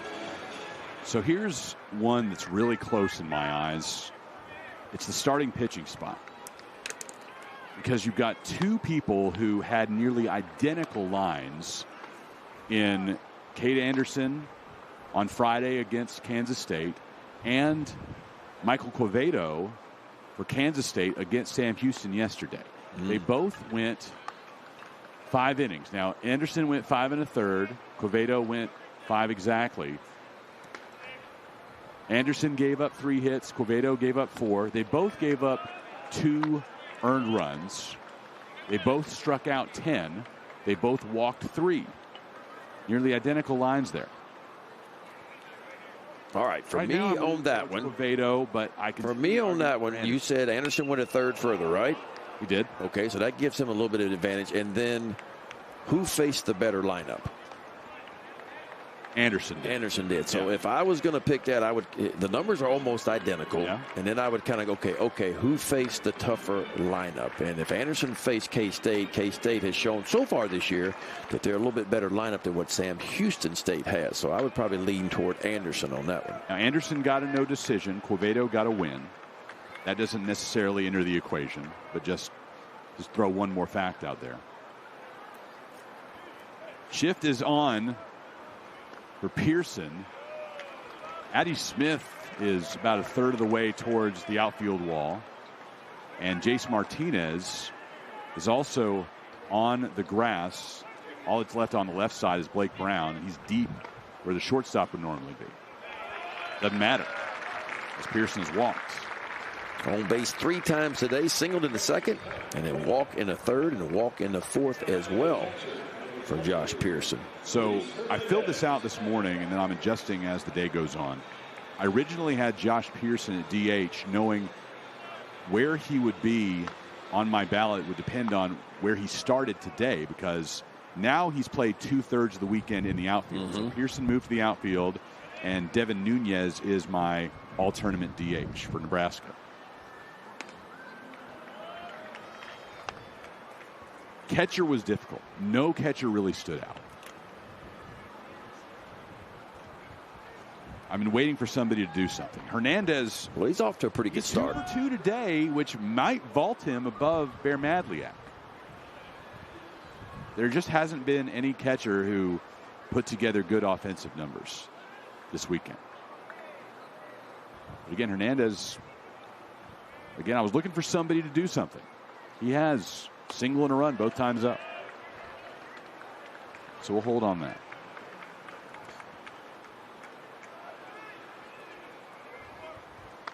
So it sounds like you're going to copy 90% of my answers. Yes. Gets away from Frandon. Pearson into second base. That's always a good idea if you're going to cheat off the guy in front of you, because you don't want the teacher to say, that's exactly what Bob did. The only thing we got in our favor is we're kind of talking through it a little bit. So I'm agreeing with 90% of what you're saying. I'm still leaning toward Anderson, because Anderson had a pick off too, right? Didn't he pick somebody off too? So that's a plus for him too when you're trying to split hairs. 0-2 gets through the left side.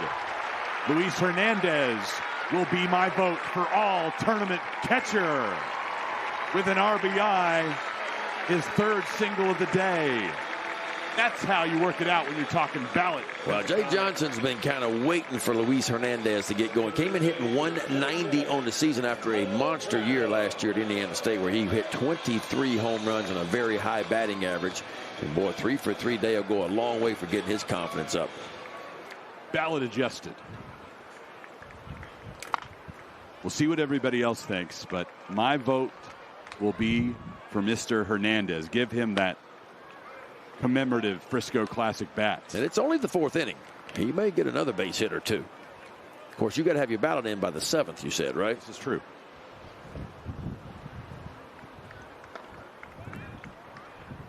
It's due by the 7th.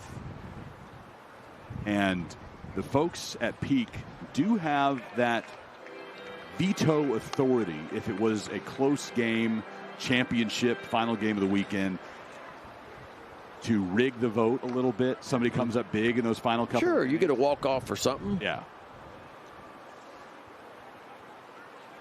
Michael Braswell, 1-1 pitch to him, missing inside.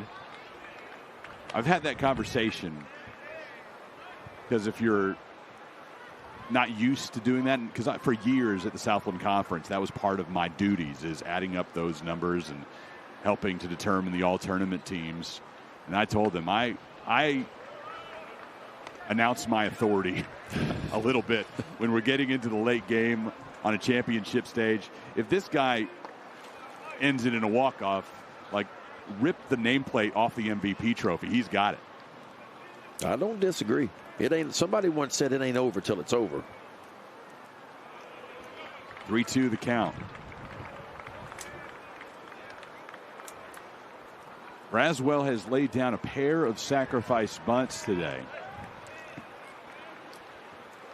All that to say, Ben, this is not a winner-take-all championship. Things are decided. Tigers are ahead by 8. Braswell looking to add to his resume, but flies meekly to left field. 3 outs for LSU in the 4th. Daniel Dickinson started the inning with a double. Luis Hernandez brought him around. LSU increases its lead to 11-3 at Frisco College Baseball Classic. All right. We have a beautiful hospital, a hospital that was designed not to look like a healthcare facility. It has a warm and welcoming environment for our guests and our patients that come in, but it's really what's inside that building that makes the biggest difference. We have a dedicated group of professionals here that have been going above and beyond for this community for the past 2 years since we've been open, and really have a passion for providing outstanding care in a warm and welcoming environment.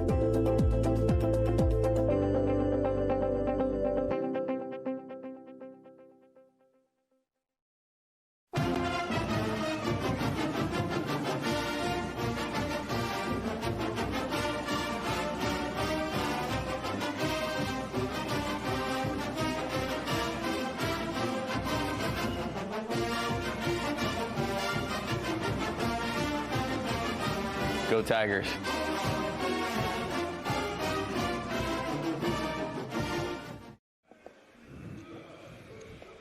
Texas Health Hospital Frisco, proud to provide the very best in healthcare with a quality of service that goes above and beyond your expectations.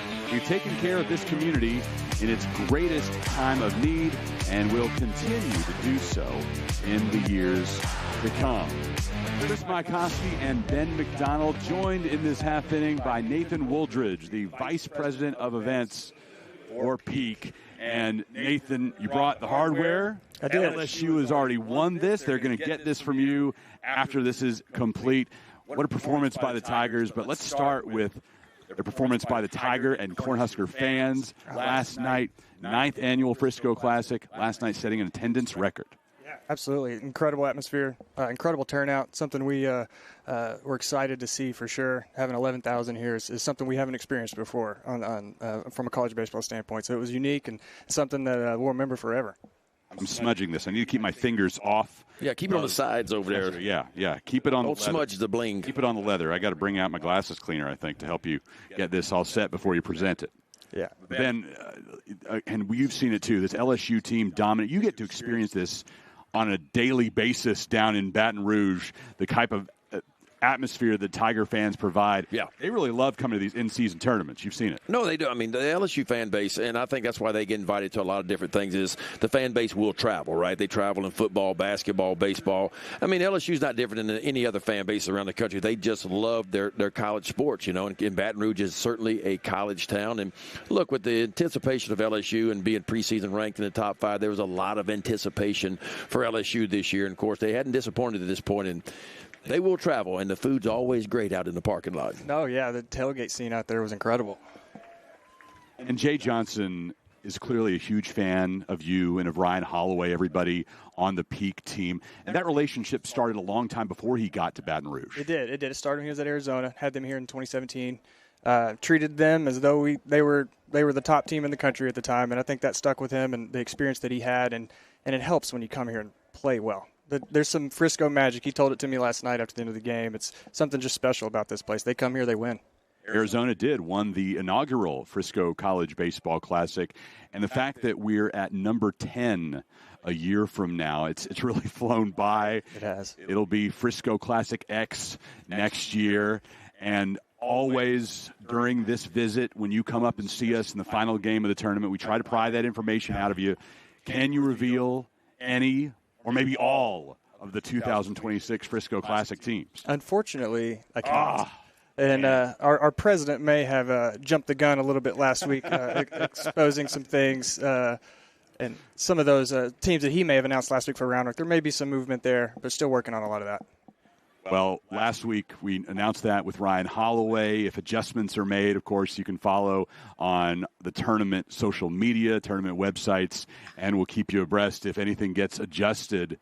And that one falls fair for Sam Houston. Hunter Autry motoring down to second base, a stand-up double with one out as the Bearcats look to claw away at this deficit that currently stands at 8 runs. Ben was first part of a Peak event a couple of years ago in Round Rock, now again in Frisco. I know you've been impressed by this group and everything that Peak has done. Yeah, anytime your baseball teams get to play different teams or they get the experience, and the coaches love this, right? They like going. LSU could stay home and play all they wanted to because they are LSU and they've had a lot of success over the years. But it's good for these teams to get out, get in neutral sites, big crowds, 11,000 last night, face some different teams and some really good competition. And that's what I like about the Peak events is it's not just baseball, college baseball. It's some really quality programs. So it's a good measuring stick early in the year for these programs to come face some good quality teams because then you go back home and you say, okay, these are the things that we need to work on. This is where we really got to get better as conference plays just a couple of weekends away for both of these programs. And you get that feedback from coaches on what they desire. What do they want when you're trying to get them to come to these events? What do you think is at the top of their list? RPI. That tends to be one of the main selling points is the RPI of the potential opponents that they're going to play. Beyond that, it's the experience is the reason. That's how we sell it to these coaches. They kind of come here and get a regional experience in the second or third week of the season, and we try to differentiate ourselves. There's a million of these early season tournaments going on around the country. They're popping up left and right, but I feel like we do it the best, and I feel like it's the best experience, a tournament experience, second only to that of Omaha. And you're having to navigate 2 tournaments that you personally can attend in your role as vice president of Peak Events. And then there are 2 that you can't be. You can't clone yourself. But the staff, the way that it's divided, it's been tremendous to see how you've tackled it. Divide and conquer. No, absolutely. We have incredible staff. We couldn't do this without them. We have a great relationship with Maryville University. They're in St. Louis. They send us some students every year to help us execute these things, but couldn't do any of this without the people that we're surrounded with here at Peak Events and Peak Sports. Just incredible, hardworking people that make all the difference in putting these things on. LSU, Sam Houston, Tigers leading 11-3, top of the 5th inning here at Riders Field in Frisco. Chris Mykoski, Ben McDonald with Nathan Wooldridge, the VP of Peak Events for this half inning. What does Monday look like for you after 2 weeks of tournaments? Is it 20 hours of sleep, or do you have to wrap up some things and maybe the sleep comes Tuesday or Wednesday? There'll be a little bit of sleep in the morning, catching up, and then we'll be back up here around noon tomorrow, getting the park broke down, getting everything back to our storage areas, and then start flipping the page on Tuesday, looking at next year. I have a feeling you hadn't slept a whole lot the last couple of weekends, have you? It's been pretty busy. The last 4 weeks, yeah. It's been a long 4 weeks, but it's been fun, and having that crowd last night made it all worthwhile. That was a special crowd last night, special crowd. And it wasn't just LSU folks. We talked about there was a lot of red out there, too. Nebraska folks came as well. Nebraska showed up. We've had them a few times in the past as well, but the turnout last night made that much more exciting. The back and forth with the fans the whole night was just incredible. That gets through the left side for Ty Marthel-Johnny, the birthday boy delivering an RBI here in Frisco. 11-4 LSU. But you know that was a special one for Ty here in front of friends and family, the former Salina High School student athlete back close to home. Getting to chat with a lot of LSU fans after the game yesterday. I hung out with the 838 tailgate crew, and they had pork heaven was the dish of the night. They said they have burgers and they have pork heaven. And I'm like, all right, I've had a couple of burgers in the press box. Give me that. Let me try the porco. Absolutely perfect after a full day of games. Give me the pork heaven. Give me a beer. And I'm a happy man. No, absolutely. That's how you cap off any baseball day or baseball weekend. And that's the only sad part for you is that you're so busy, you don't get to enjoy that tailgate atmosphere. There's always one thing. There's one text. There's one call. I need you over here. I need you over there. You're not really sitting very much. No, not at all. I get to sit and watch the stream, make sure streaming's going okay from time to time. But, yeah, getting pulled all over the place. Again, thankfully now we've got great people in place on staff that allow me to frees me up to do a little bit more. Those guys handle pretty much everything on site. Before we let you go, we'll get one more good look at the belt. I need to unfold it and show it in all its glory. Let's take a look at this bad boy. We got to stretch it all the way across.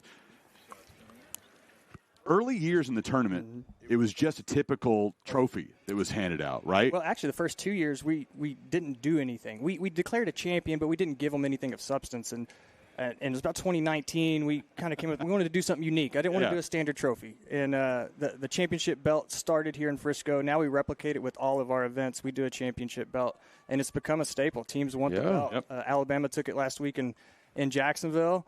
And I know they were excited about it after that disappointing end to last year's Frisco Classic. I told Ben, I'm hoping for a 2-belt week. Got the Frisco one in my hand right now. On Friday, I'm calling the Santa Clara, Texas game down in Austin, and it looks like the Longhorns are going to capture the Vegas belt, and we'll have that in the booth with us as a prop. So nothing better for me as somebody who loves peak events than to have 2 belts in the booth with me. Absolutely. Nothing like it. LSU 11-4. Nathan Wooldridge, VP of Peak Events. As always, we're so thankful of you to have us here. We love this event. We love you guys. Nothing better than college baseball in Frisco, Texas. Absolutely. Appreciate you guys very much for being here. Appreciate you being here, Ben. Yes, sir. You guys make all the difference, raise the profile of what we're trying to do. Trying to do something special for college baseball. And because of you, we're able to do it. It's exclusive coverage of the Frisco College Baseball Classic on D1Baseball.com. Tigers up 11-4 on the Bearcats.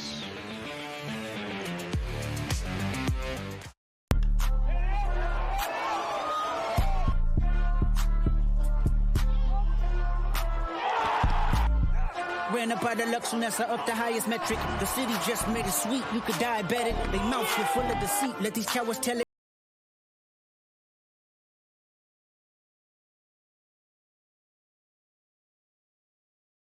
But somebody gotta do it, got my foot up on the gas, but somebody gotta do it.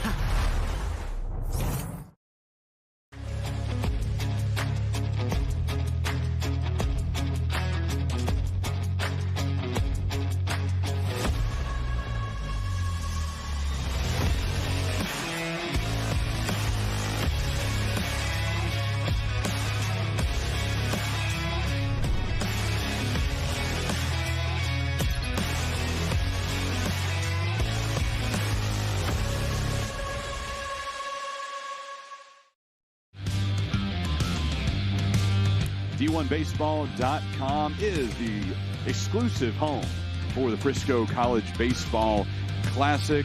It's also the resource that every college baseball fan needs throughout the season, covering every game from coast to coast. If you are watching here today, that means that you are now a subscriber to D1Baseball.com. We'll hope you stick with us throughout the college baseball season and beyond. The editor-in-chief of D1Baseball.com, Aaron Fitt, is here with us in Frisco. See some more of his fine work tonight, wrapping up the Classic. Always great to visit with Nathan. I love being able to pry out info for the following year. You tried. If the contracts haven't been signed yet, he's careful about that. Not going to throw something out there that's not 100% official, but soon. Sound like his boss kind of got ahead of the game a little bit last weekend. Yeah. Huh? Yeah. Well, again, follow those tournament social media accounts, and if adjustments are made to that field that was revealed last weekend, those will be communicated. So don't book your hotels and your flights and all of that quite yet. Little warning. Change for Sam Houston as Felix Schled comes on to pitch. The third pitcher of the night for the Cats. Making his third appearance on the season with a 1.80 ERA through 5 innings of work.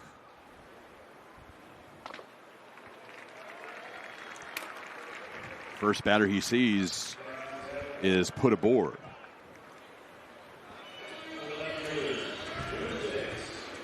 Stanfield with a leadoff walk to begin the bottom of the 5th. And Nathan had jogged my memory. I've been saying all weekend that in the first couple of years it was just a basic gold trophy. He had to remind me there was no trophy at all until the belt came along. Just a declared champion, but no hardware. Not everyone gets a trophy.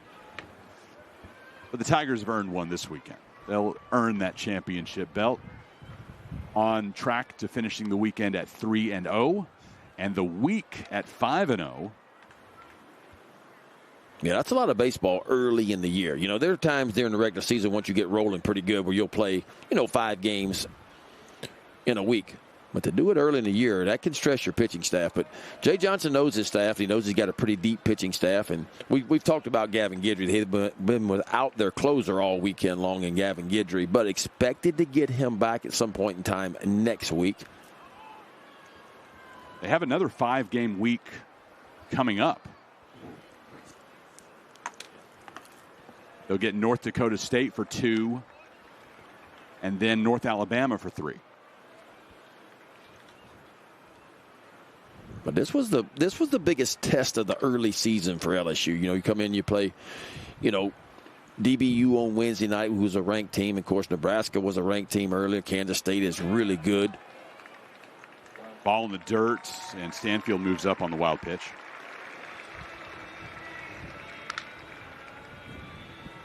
Yeah, there's not much left as far as honing things before that first conference game. Those games against the Bison and the Lions next week. Then a single midweek with the Xavier Musketeers before Missouri comes to the box March 14th, SEC opener.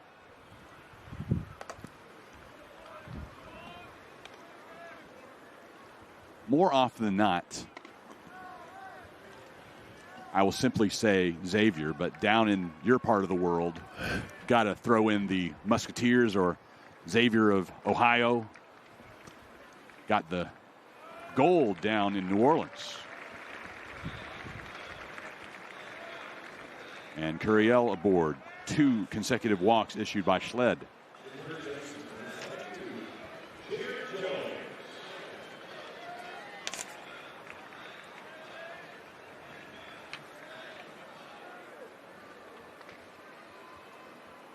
Jared Jones, 2-run double in the second. He's had some success against Sam Houston. The second meeting with the Cats in his LSU career. The first one he hit a home run as LSU clinched the Round Rock Classic Championship in 2023.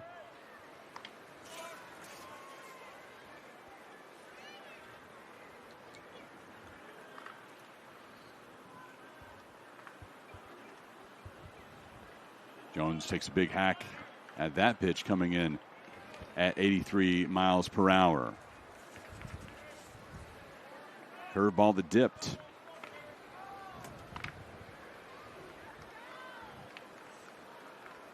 0-2.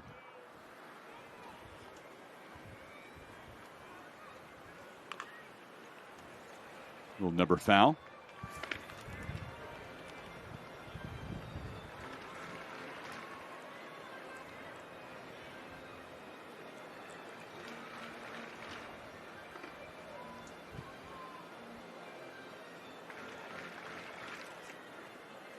Last night, the story for LSU, the comeback, and the way that Anthony Ianson really settled in, putting up zeros in the 4th, the 5th, and the 6th. You could see he was getting better as the game went on.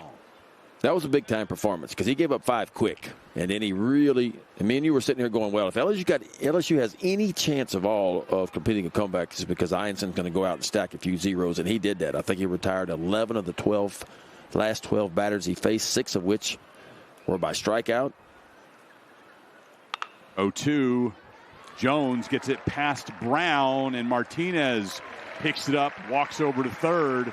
That's an infield single. Bases loaded for LSU. And the likely tournament MVP, Daniel Dickinson, due up. Yeah, chance for Dickinson here to end the conversation about tournament MVP. He's probably already that guy, but a base hit here will certainly seal the deal for him. LSU up 11-4, bases loaded, nobody out here in the bottom of the 5th.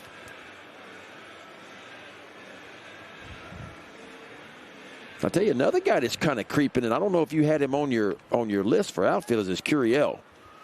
He's kind of creeping into the conversation. If you look at on base percentage, he came in on base half the time before this game even started, and all he has done is reach base all 4 times today for LSU. So the on base percentage for him is way off the charts, and that's what you're looking for out of your leadoff hitter.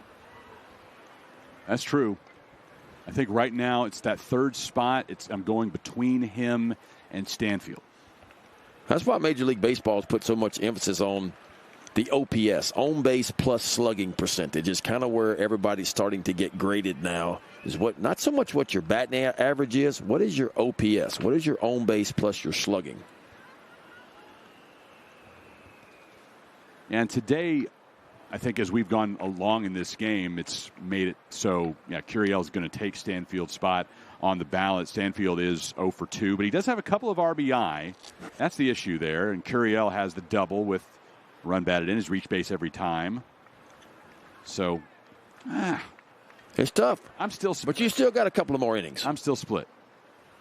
3-0 in the zone, and Schled avoids walking home a run on that pitch. It's 3-1, bases full. Daniel Dickinson, the biggest get out of the transfer portal from Utah Valley. He's faced these Bearcats before in the WAC championship game 2 years ago. The Bearcats won and advanced into the Baton Rouge Regional. Daniel Dickinson last year at Utah Valley, 363, 18 long balls, and 32 stolen bases. That's a strong year. 3-2 pitch. Got him to swing at high heats. Schled at 89 retires Dickinson. Yeah, you don't see Dickinson very often attack balls up and out of the strike zone. He's been really disciplined so far this year, but watch this ball here. It's nowhere close. Matter of fact, it's just about head high, and he offers at it. By the way, Nathan gave us the info. That game in Vegas has gone final. Texas beats Illinois 15-6. So it's officially an SEC sweep of the 4 peak events tournaments this season. Ethan Fry with the bases full. He had a 3-run homer back in the 2nd. Well, it's been a sweep in Omaha the last 5 years. SEC teams have won the last 5 College World Series. And amazingly enough, 5 different programs have won those 5 national championships within the SEC. 0-2 to the LSU DH. Can't catch up with it. A pair of strikeouts by Schled with the bases full. Well, I tell you what, that's impressive by Sled there. Walked the first two batters he faced, he walked, and you get an infield hit by Jerry Jones. So bases loaded, nobody out, and you're facing Dickinson, who's probably going to be the MVP. You get strikeout of him, strikeout of Fry, and Sled all of a sudden has a chance with the bases loaded and nobody out to wiggles his way out of this one. And look at that spin rate and that placement on the last pitch. Mm-hmm. Yeah, we talk a lot about spin rates and velocities and all those kinds of things, but at the end of the day, the placement part, the placement piece is still as important as anything, is throwing the ball where you want to throw it. There's always been a difference, and I've always said this, there's a strike and then there's a quality strike, right? I mean, a strike is just something that gets over the white part of the plate, but when you start dotting I's on the outside part of the plate and hitting different quadrants, that's going to get guys out no matter what your spin rate is. 0-1 with 2 outs. Milam, hard foul. Now when we start talking about spinning the ball, and then you got those high spin rates and everything that you do have, and this is what Milam did his first time out, his second home run of the year, just a line drive laser off the screen straight away left field for a home run. Back-to-back jacks, Fry and Milam, back in that second inning where the Tigers scored 7. Facing an 0-2 count. If Schled can finish this off with another K, and that's something you could potentially be telling your grandkids about, to be able to get Dickinson, Fry, and Milam, depending on what those three guys do in their career. Well, and it's a booster for him, too, going forward, because as a pitcher, you know, when you get yourselves in big jams and you figure out ways to work out of them, that's when the confidence begins to grow. And if he can wiggle his way out of this, you can bet one thing, his confidence will be at a different level. 0-2. 91.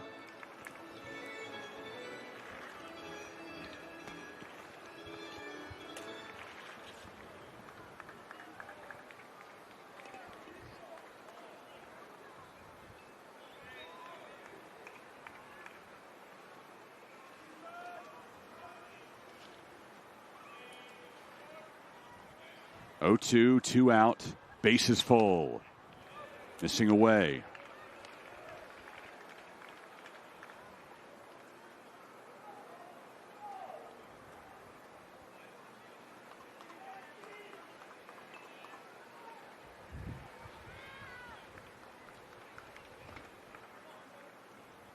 Schled takes his time and delivers. Milam just staying alive.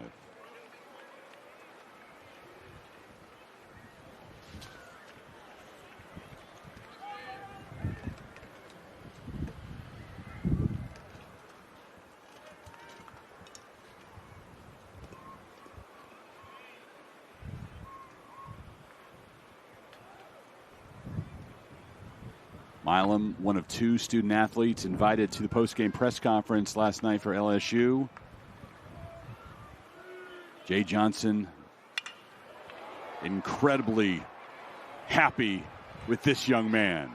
Flies out to center. LSU leaves the bases loaded. How about Felix Schled striking out Dickinson and Fry, then inducing the flyout from Milam? Tigers unable to get a run across in the 5th inning. Score remains 11-4 in favor of LSU.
LSU and Sam Houston in the finale of the Frisco College Baseball Classic. Tigers have already clinched the championship belt. We got to show that to you earlier when Nathan Wooldridge joined us here in the booth, the vice president of Peak Events. And I think I'm going to have that 2-belt week, Ben. Friday, after Texas knocked off Illinois 15-6 to claim the Vegas championship.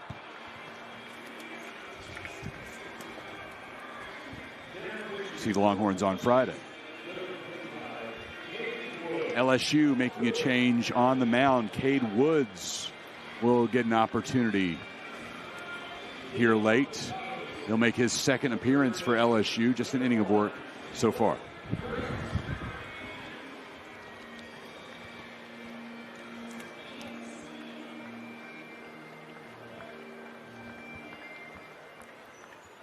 Woods, the redshirt junior from Ouachita Christian School in Monroe.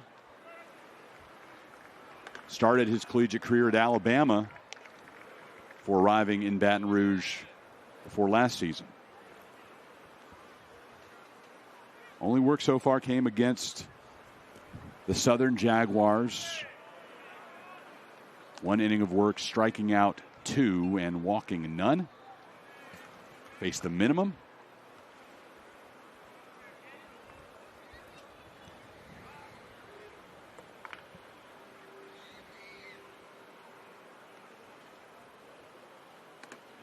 Pretty good breaking ball right there.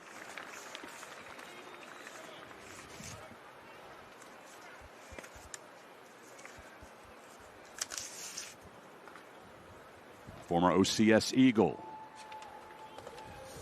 This is inside. Cade Woods, 4-pitch mix, fastball, curveball, slider, and a changeup. Good arm. You saw that last pitch at 93. That's kind of where he sits, 92 to 95 with that fastball. He'll sink it from time to time, 2 and a 4-seamer. Into center field. Stanfield will see that bounce in front of him. Leadoff single for Brown.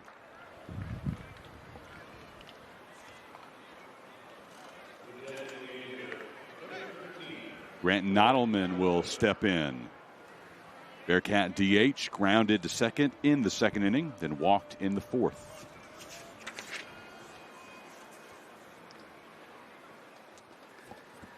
You go through a spell like this and an 0-3 weekend for Sam Houston, then you start to think about the psychology of all of it. And Coach Sirianni talked about that last night. You know, he's part drill sergeant, part psychotherapist. Well, that's what you have to be today. I mean, you got to be a lot of things as a head coach now. You know, you got to be good cop, bad cop occasionally. But I think it's about trusting the process and getting your players to buy into the process of, hey, we are a new team. And it's early in the year. Yeah, it's not been the start that we wanted, but it's about not how you start, it's how you finish. That's what's important. And I think LSU is a perfect example of that last year. Remember, LSU started off in conference play last year, 3-12. They dropped all 5 of their first series that they played in the first half of the SEC schedule last year. And everybody counted them out, said LSU's not going to make the postseason for the first time in a long time. Well, what did they do the second half? They kind of got it going and won 4 out of their 5 SEC weekends after that, and then went to the SEC tournament as a, like an 11 seed and made it all the way to the championship game, lost to the eventual national champion in Tennessee, and then they go to Chapel Hill over North Carolina against a really good team and push North Carolina to a Game 7 in the regional finals and an extra inning ball game and lose 4-3. So it's not so much how you start, it's how you finish. And that's got to be the message for Jay Sirianni and his bunch is, hey, we're not where we want to be yet, but we are early in the season and plenty of time to turn this thing around. Yeah, they still got a few weeks before conference play begins. CUSA doesn't get underway for the Bearcats until March 21st. Nottleman thought he had ball 4 right there. Through the bat. But home plate umpire Joseph Smith says, not so fast. We'll take a look at it on the replay, see what this ball was. Just a breaking ball. It catches the heart of the plate. Could have been, I could see where, maybe been a little bit high. He gets a free pass on the next pitch. First 2 men reach for Sam Houston in the top of the 6th inning.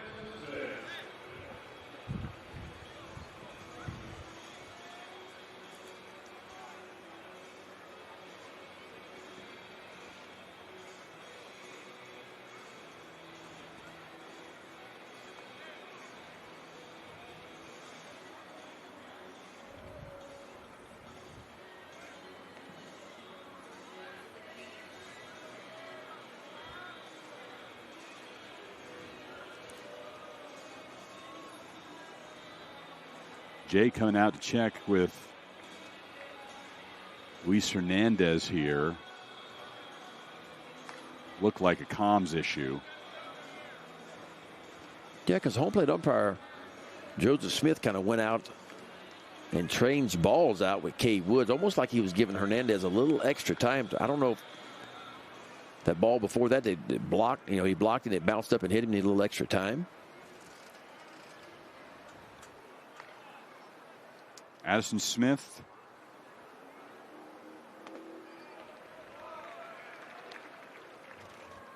had 3 consecutive singles before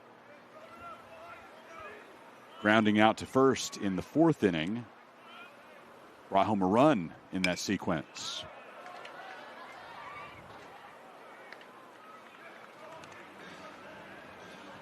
That one's fouled off near the photo booth that people have been enjoying all week long. They've got a photo booth set up in an old Volkswagen van. Got a lot of props in there. Take a bunch of shots. They'll print it out with the team logo on it. Both runners will advance on a pass ball suffered by Hernandez. I don't think you'd fit in the back of that van for pictures. If I got in, I might never get out, huh? It's a tight space. But seen plenty of families head in there, get some shots to commemorate their trip to the Classic.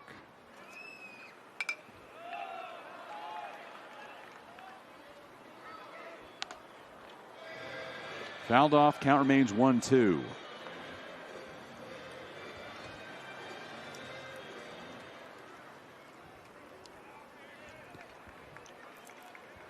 We've had a good day, a couple of lopsided games. Biggest disappointment, of course, with the wind blowing so hard to left, we have not had any splashdowns into the lazy river today. We got spoiled by that the last couple of days. Yeah, it's going to take a boat to get it out to right center field in the water today because that wind's kind of pushing from that direction, pushing across. 3-2 the count to Smith.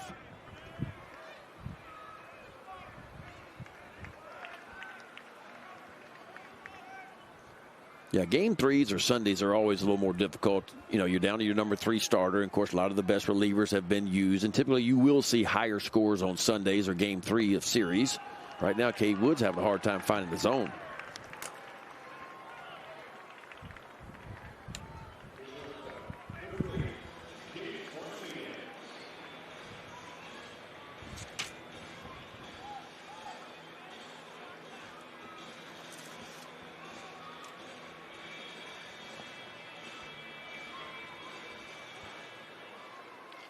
Here's Jace Martinez.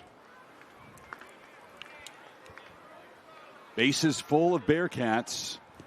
They get something going here in the 6th. This game could get interesting. It very well. A couple of big base hits right here. We're going to have a different ball game. One swing away from bringing the Bearcats within 3.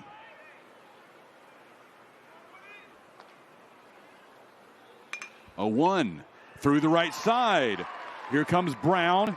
Nauman gets the stop sign. Bases will remain loaded after the Cats score 1. Tell you what, this Bearcat offense, and look, this is one of the best pitching. I know it's early in the year, but this is one of the best pitching staffs in the country. And the Bearcats have 5 runs now on 9 hits. Remember, they only scored 6 runs total the first 2 games here in Frisco, and yet they have 5 against LSU here in the 6th inning with bases loaded and nobody out.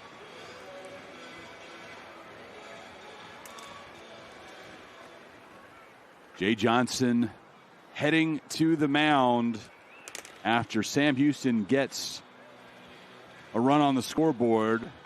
They've scored in 4 consecutive innings now. 2 in the third, 1 in the fourth, 1 in the fifth. Now 1 in the 6th. LSU 11, Sam Houston 5. Game 6, the finale of the Frisco College Baseball Classic.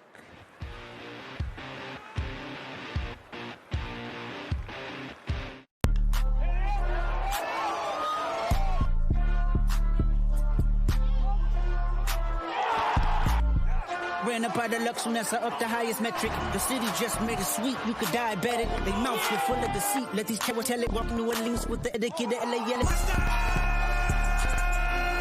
man. Looking back, but somebody gotta do it. I'ma put up on the gas, somebody gotta do it.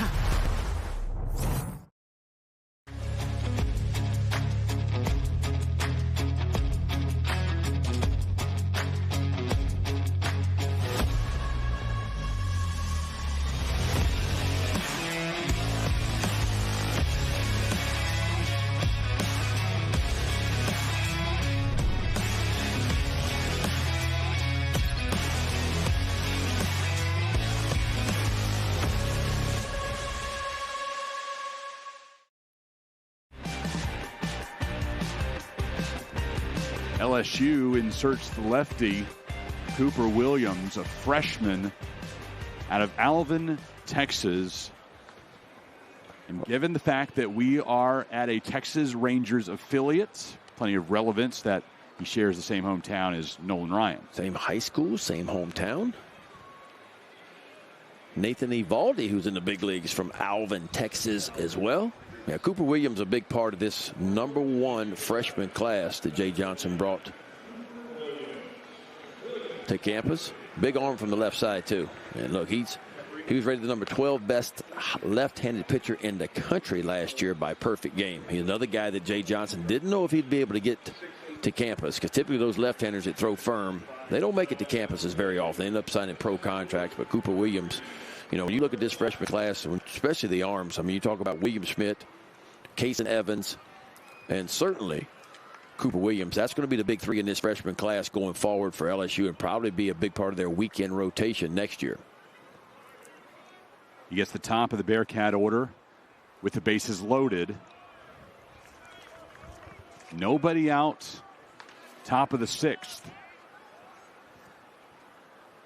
Blackman has an RBI single today that came in the 3rd. He stole a base and eventually scored.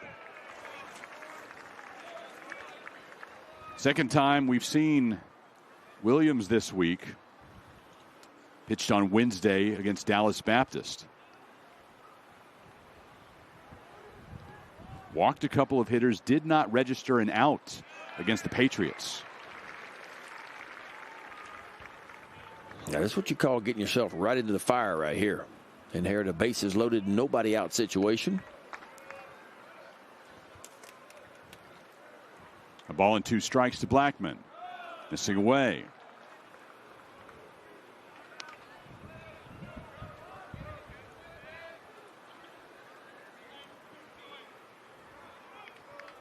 Nodelman at third, Smith at second, Martinez at first, Blackman at the plate. Again in the dirt, Hernandez keeps it in front, prevents Nodelman from thinking about coming home.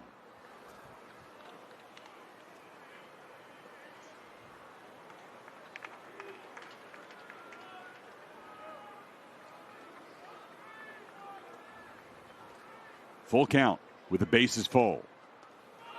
Walked home a run. This has not been a fantastic trip to the Dallas area for Cooper Williams. And that ball forward, not even close. Need to throw a strike with the bases loaded, a 3-2 count.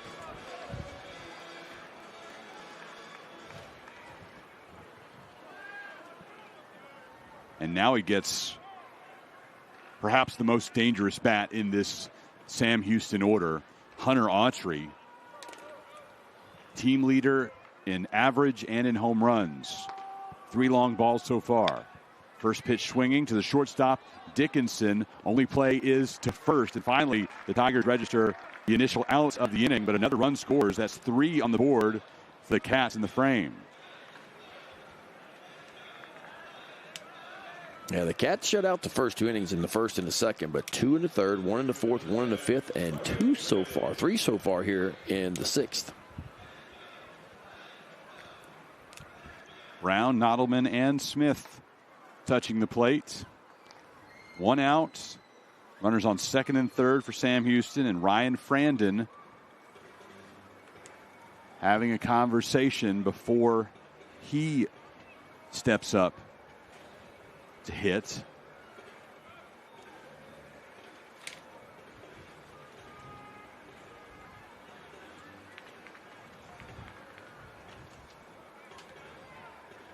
Shane Wedd, the offensive coordinator for Sam Houston, coaching in the third base box.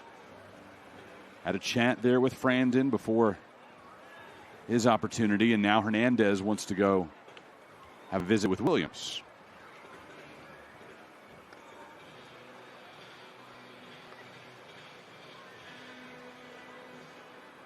I like that from Hernandez. He's been around a long time. You talked about his journey and 4 years in college ball and playing some international ball as well.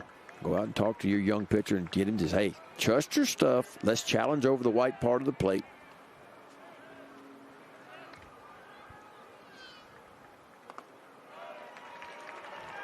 First pitch, good from Williams. Hitting the zone, low and away. Low and in, excuse me, to the left-handed hitting Frandon. Hernandez keeps that one close.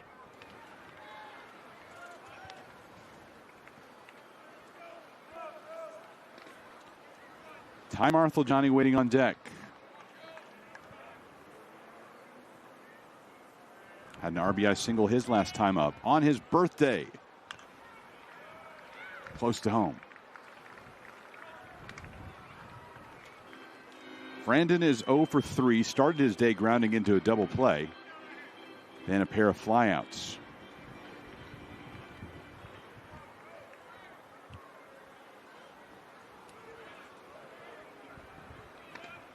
One-two from Williams.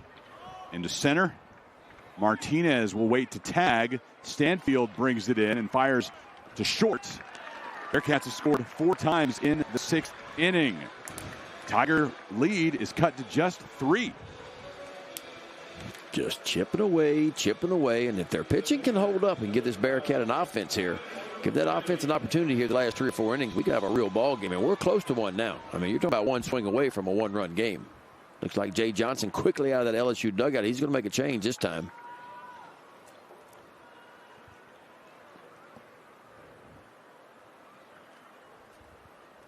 He'll lift the left-handed throwing Williams in favor of a righty here with Marthel-Johnny coming up.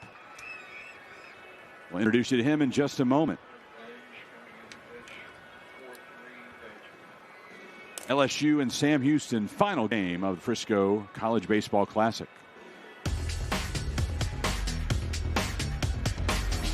Bench through game 1, didn't he? Yeah, he did. We have a beautiful hospital, a hospital that was designed not to look like a healthcare facility. It has a warm and welcoming environment for our guests and our patients that come in, but it's really what's inside that building that makes the biggest difference. We have a dedicated group of professionals here that have been going above and beyond for this community for the past 2 years since we've been open, and really have a passion for providing outstanding care in a warm and welcoming environment.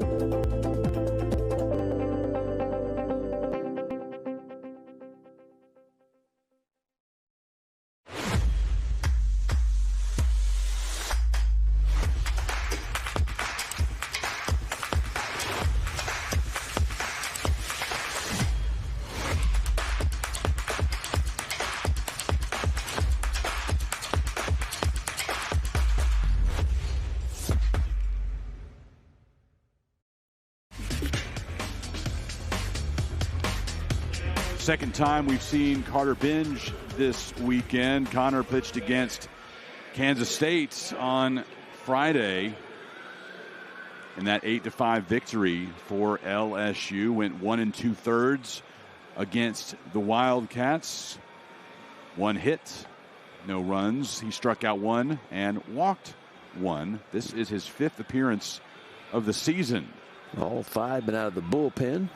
Began his college career at LSU Eunice and then DBU, Dallas Baptist last year, and wearing the purple and gold this year.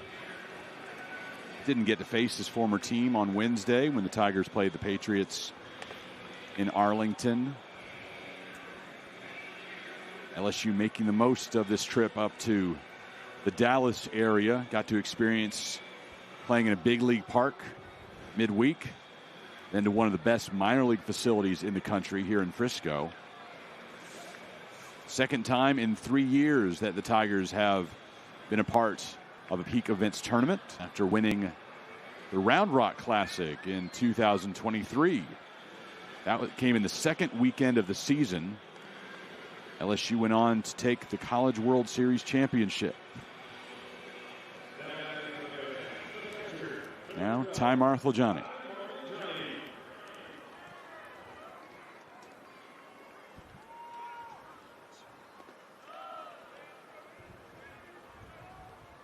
Blackman at second. 2 outs.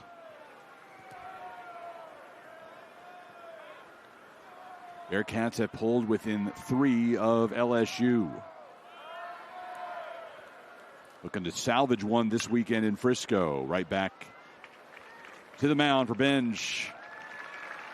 Flips it over to retire Marthel-Johnny. That'll do it for Sam. They get 4 here in the 6th. And what looked like maybe a run rule win for LSU sent Bearcats right back in it. We have a beautiful hospital, a hospital that was designed not to look like a healthcare facility. It has a warm and welcoming environment for our guests and our patients that come in, but it's really what's inside that building that makes the biggest difference. We have a dedicated group of professionals here that have been going above and beyond for this community for the past 2 years since we've been open, and really have a passion for providing outstanding care in a warm and welcoming environment.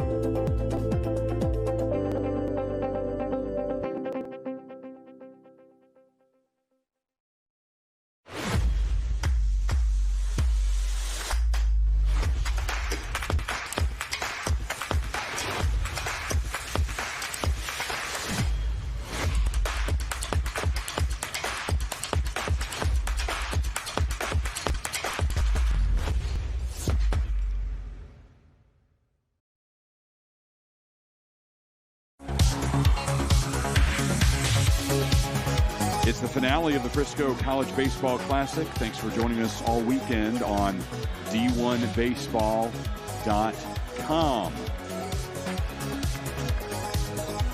12 games this weekend, 12 last weekend, as we bring you all of the peak event tournaments games here on the site. Simultaneous action right now here in Frisco and in Las Vegas. The finale there is just underway. Washington and Texas Tech finishing off action in Sin City with Farron and Runes providing the call. The Texas Longhorns have already clinched that championship belt. Still 1 game to go to close out the event. Red Raiders and Huskies. And there is what the Tigers will receive when this one concludes. Thanks to Hannah Moore for the photo. Took that on Thursday, practice day, before we got started. As we celebrate the best outside of Omaha here at the OG Peak Tournament. Frisco Classic X next year. 10th annual.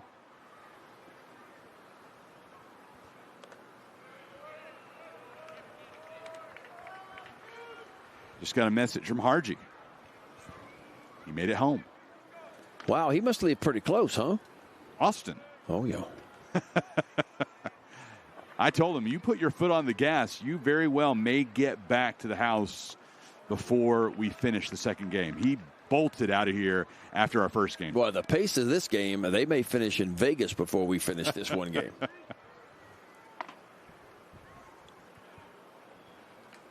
Yeah, I thought it would be a little bit tighter than this. But he is back home in the bottom of the 6th. And good timing, Harji. I know you're watching. Got to submit your ballots. They're due at the end of the 6th. Got to get them in before the 7th begins. Have you started on yours, Ben? I have not. All right, we can review it again if you want to cheat off my paper.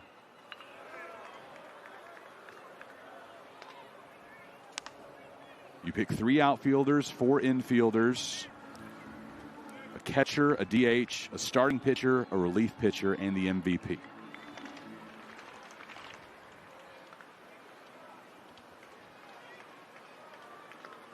Josh Pearson is one of my outfielders.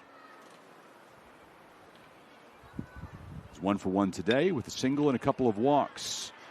And the shift works against him. Martinez playing to the right of the bag makes the play. So it's Pearson.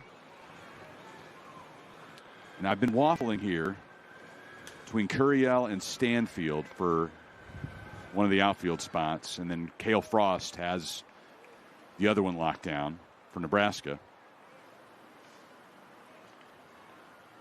And the numbers may be offensively favoring Curiel. I mean, they definitely are. But Stanfield has had some outstanding work playing center field. Yeah. It can't all be about offense. But Curiel's been good, too. Not to discount what he's done. Just hasn't had as many opportunities. Line shot by Hernandez. 2 up, 2 down for LSU. Infield, it's Dickinson, Milam for LSU, and then Caden Brumbaugh from Nebraska, D. Kennedy from Kansas State. Catcher, he earned his spot in this game, Luis Hernandez. No catcher had really done much of anything offensively entering today. I was struggling there. Nobody seems to want to be the all-tournament catcher. But Hernandez with singles in his first 3 at-bats, including an RBI in the 4th. And he's my all-tournament team catcher. We'll see how others feel. Devin Nunez from Nebraska is the DH. And then this is the one other position. And I hear your argument for Cade Anderson. Right now I have it as Michael Quevedo from K-State. Relief pitcher is a no-brainer. It's Will Walsh from Nebraska. He went 4 hitless innings to complete a win over Sam Houston. That gets through the right side. Michael Braswell with a 2-out hit. Then it's Daniel Dickinson for MVP.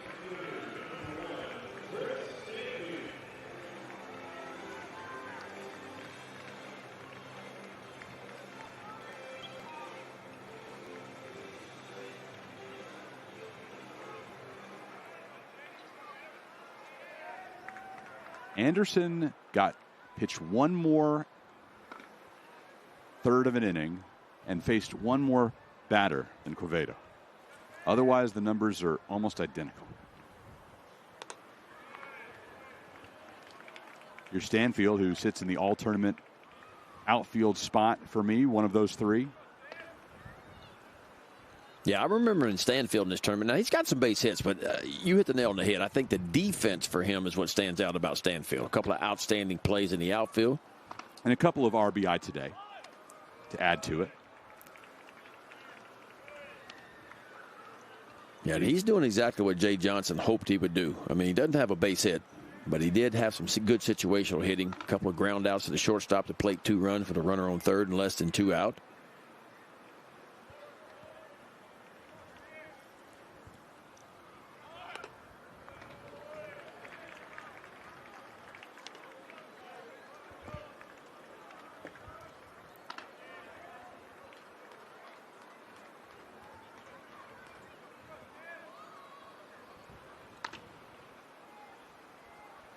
3-0 pitch to Stanfield. In there for a strike on the outside portion of the zone at 88. Felix Schled, an outstanding beginning to his outing here. Striking out Dickinson and Fry. Now a pair of men have reached base consecutively. Braswell with a single and Stanfield with the first walk issued by Schled.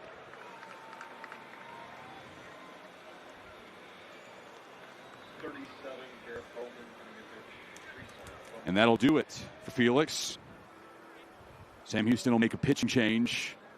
We'll introduce you to the new man for Jay Sirianni in just a moment. Bearcats trying to stay close in this one. Deficit is only 3 right now in the bottom of the 6th.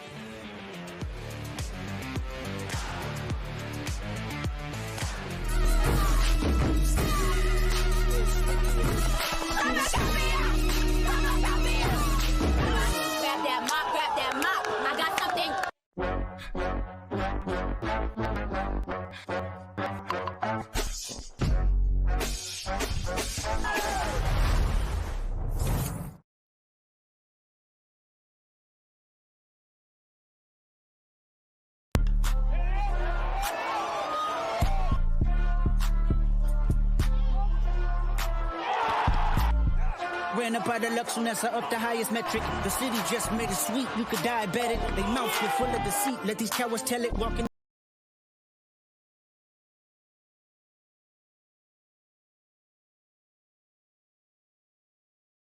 on the gas, somebody got a door.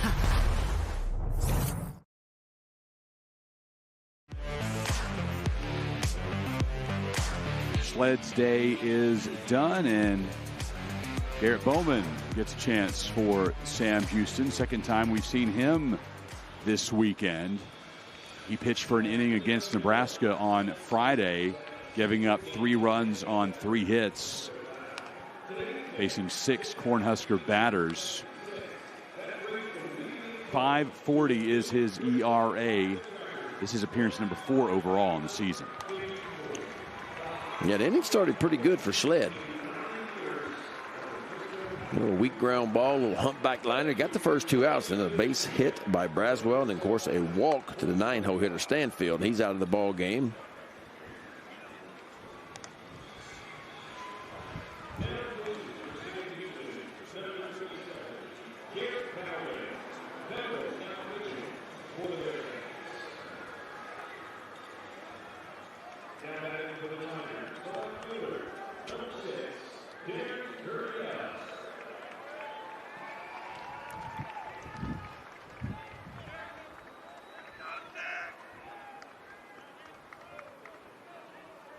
Bowman starts against Curiel.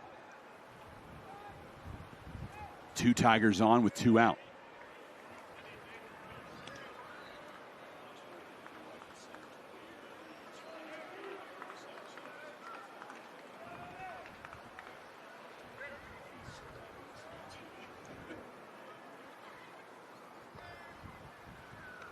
One-0.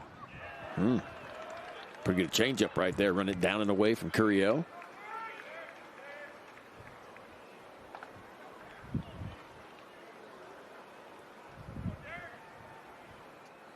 Curiel with an RBI double back in the 3rd.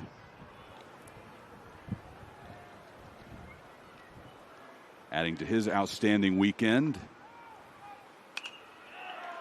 See those votes come in here in just a moment. It'll be tight, but he very well may end up on that all-tournament team. And I tell you what, I put the call out last time for Hernandez that I was looking for an all-tournament catcher to vote for. Derek, you bring home a run here, and you're on my team.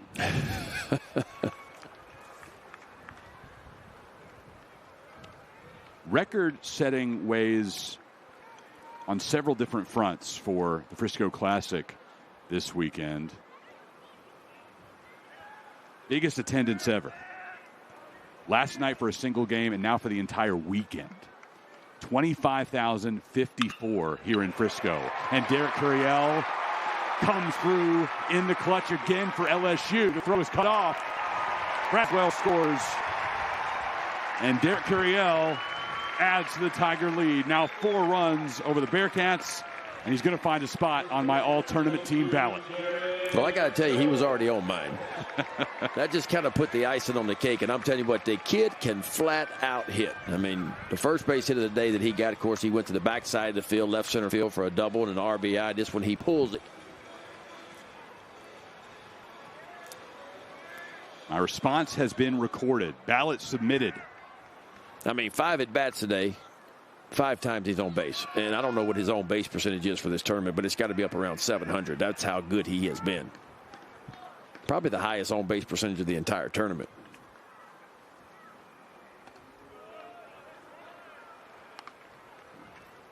Now Jared Jones. Felt like I really wanted to have 4 outfielders and no catchers, honestly, if I could have done that. He had a lot of great play there. In the center from Jones, backtracking. Blackman brings it in. Tigers get one back and extend their lead to 12-8. 6 innings complete in Frisco. Derek Curiel comes through again for LSU. An RBI single. Tigers looking to finish the weekend 3-0 when they raise that championship belt.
Time for our final trivia question presented by the Cystic Fibrosis Foundation. When did LSU win its first College World Series championship? Oh, I happen to know that one. You got the choices on your screen now. Somebody in the booth has some inside information. A, B, C, or D will give you the answer after this half inning. Then we're searching for Austin in the crowd. Got to find my son. He wants to be on TV today. Well, he had his LSU shirt on, but there's a lot of LSU shirts out there. That's the tough part. Blonde kid with an LSU Tiger T-shirt on. He's hard to spot. And then we've got my wife there, long blonde hair with an purple LSU sweatshirt on. So they don't exactly stick out in the crowd. There are a lot of people that look like them, but I mean, in my eyes, they stick out. It's the cutest kid and the most beautiful woman, of course, in the stands. I trust our camera crew to find them before this game is over. I'm going to take a peek at the weather.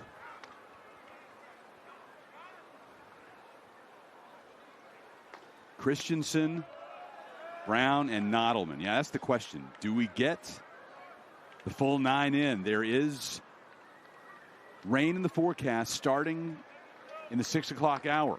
That's why this game was moved up from 4 to 3 today. Well, it looks like if the radar is correct, and I'm not a weatherman, about 7 o'clock we're going to get some moisture. Now, how much that's going to be enough to stop the game, I don't know. So we got an hour and 15 minutes to get it in.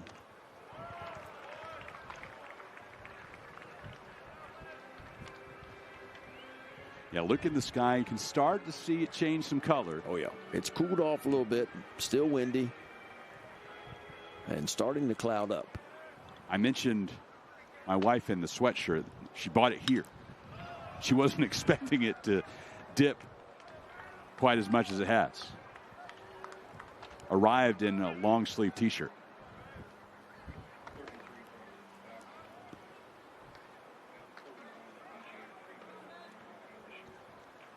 Sam Houston subscribers may not be thrilled with us right now, but give us some grace.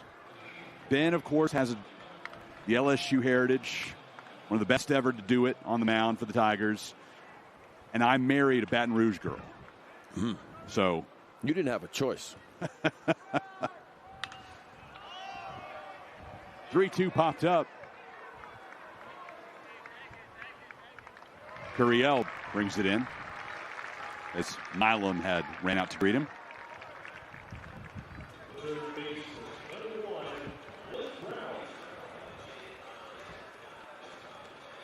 It'll be Blake Brown next. A couple of strikeouts for him and a single his last time up. That started the party for Sam Houston in the sixth. They scored 4 in that frame. It began with Brown's single. He scored. Nodelman, Smith, and Martinez also plated during the sixth. Yeah, I mean, look, there's a lot of baseball left in this ball game right here. But even if Sam Houston State doesn't win it, I think they can take something positive out of this. We talked about they only scored 6 runs the first 2 games of this tournament. They got 8 today on 9 hits. And again, it's been against one of the best pitching staffs in baseball. So certainly something positive to take out of it so far. But they still have about 8 outs to work with. So.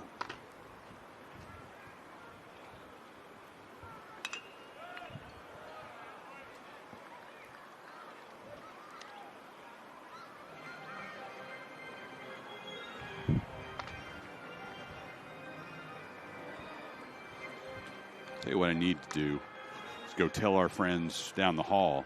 My son gets more excited about getting on the video board at games than he does about getting on TV. He'd like to be on. He'd like to see himself, huh? Yeah, that too. He wants to be on both, but instant satisfaction from being up on the video board. But this is his summer home away from home. A lot of Rough Riders games.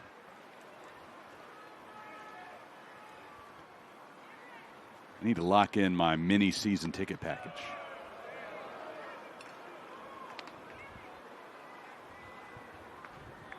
(3-2)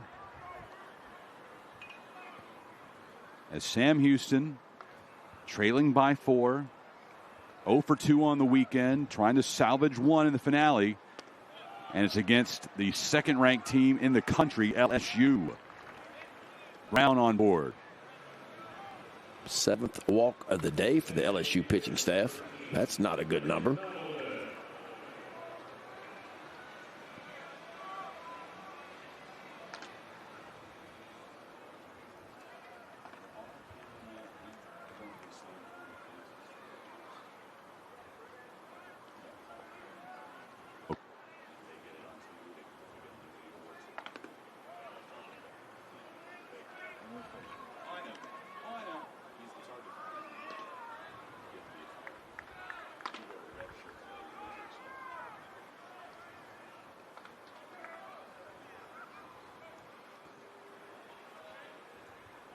Waiting on the 1-0 to Nodelman. Check over to Brown at first. Bearcats will be right back up here in the Dallas area for a midweek game. Head home to Huntsville for a couple of days, and then they'll play at UT Arlington on Wednesday. Straight from Arlington up to Norman. 3 against OU. That's a challenge. Sooners, the Round Rock Classic champions, they swept through that event last weekend. They'll get them for 3 at Elldale. check in on how the Sooners fare today.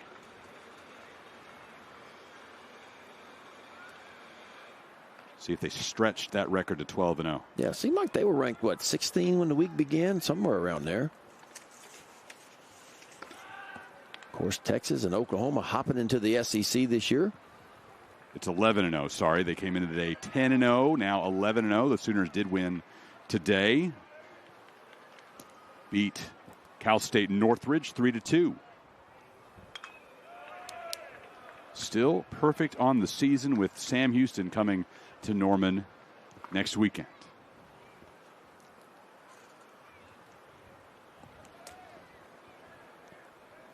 Home series with Abilene Christian. After that, some midweeks in between, and Conference USA play begins for Sam on March 21st when they host Louisiana Tech. Okay, so they're a week later than the SEC starts conference play then. Okay.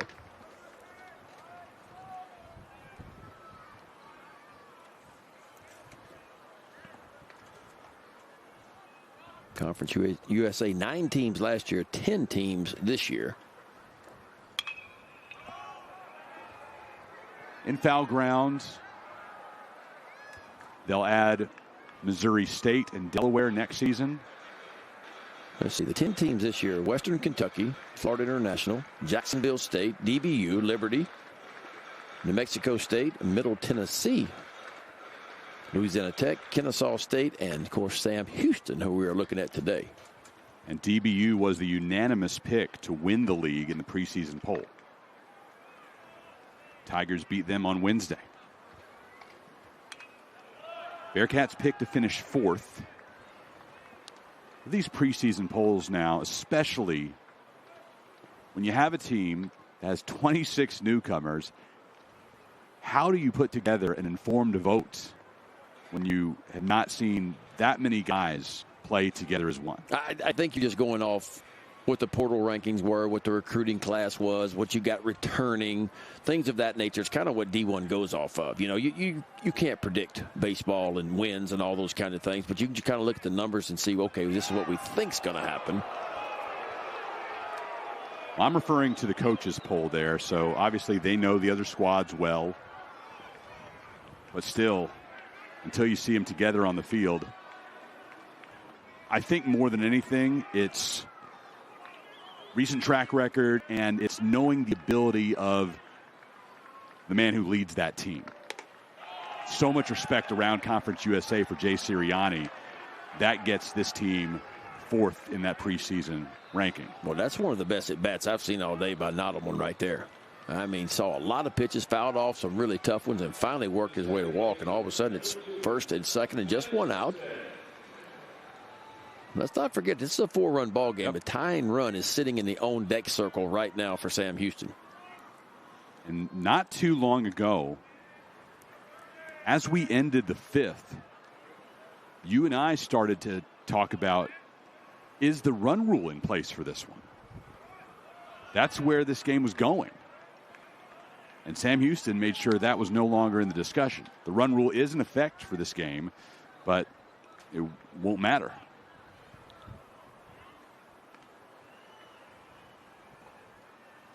Back out to the mound as LSU, as you just mentioned, Ben, realizes how big this situation is, considering Jace Martinez standing in that on-deck circle representing the game-tying run. Yeah, I mean, you mentioned the bottom 3 in this lineup for Sam Houston State when the game began. I mean, Nottleman hitting 190 in the 7 hole, Smith hitting 176, and Martinez hitting 167. But those 3 guys have been on base, 3, 4, 5, 6, 7 times between the 3 of them.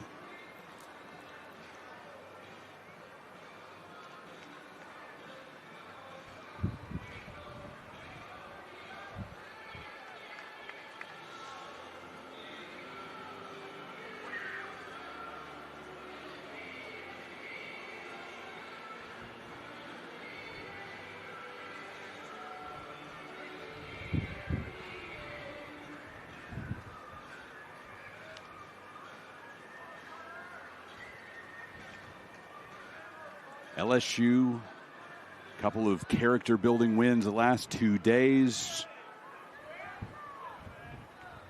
This would qualify as well, being able to hold on against a Sam Houston team that keeps chipping away.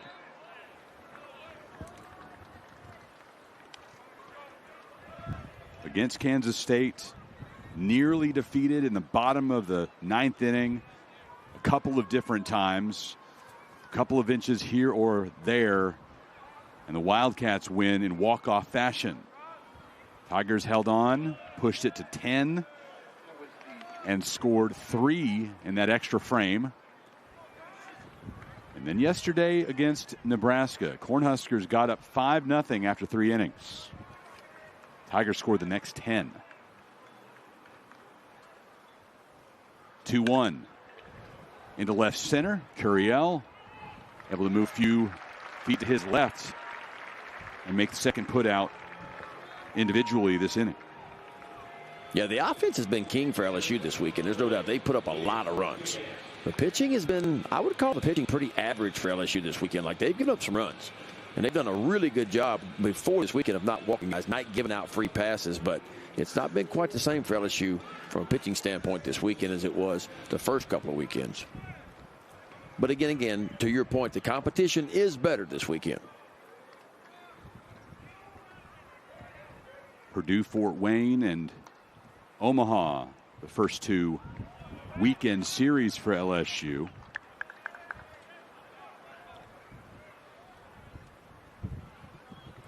We'll have North Alabama in Baton Rouge next weekend.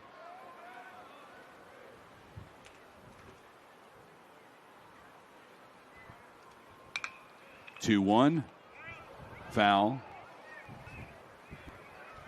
But K-State impressed me. I think K-State's got a really good team. I know they got off to a little bit of a rough start.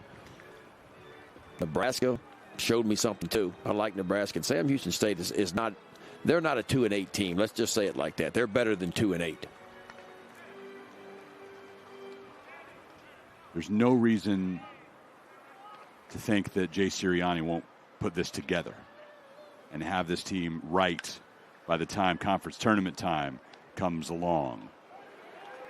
LSU gets the third out of the inning, retiring Nodelman at second base. Sam Houston unable to add to its total here in the 7th. First time since the 2nd inning the Bearcats have not scored. They're within 4 of LSU. It's stretch time in Frisco.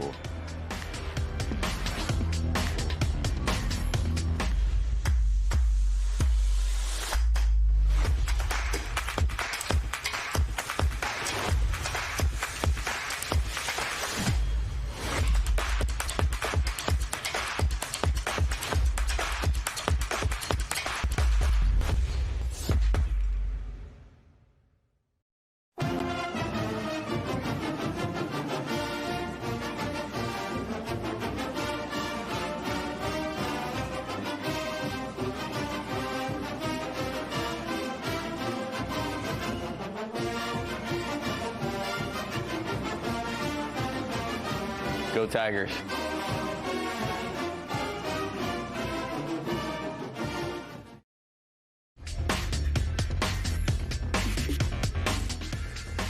In what year did LSU win its first national championship? That's our Cystic Fibrosis Foundation trivia question. We gave you the options. Last half inning, now time for our answer. Well, B, C, and D were all, if I'm not mistaken, national championship years. But the first one came, there it is, B, in 1991. That 1991 team beating Wichita State in the final. Back when it was just a single game. Skip Bertman's first national title. He was going to win, what, 5 in the course of 9 years, I think it was.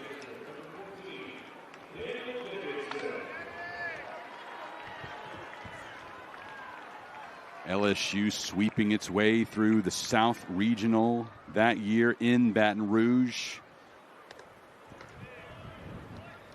Yeah, that was clinching before a they spot in had Omaha by beating the Raging Cajuns. That was before they had regionals and super regionals, I believe. You just had a 8-team regional or 6-team regional.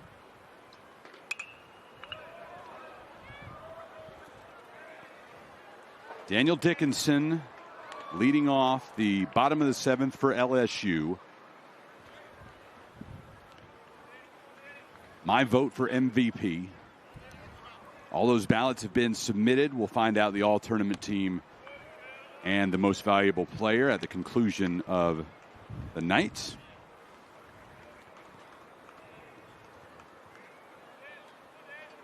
We're hoping to get all 9 in. Bottom of the 7th.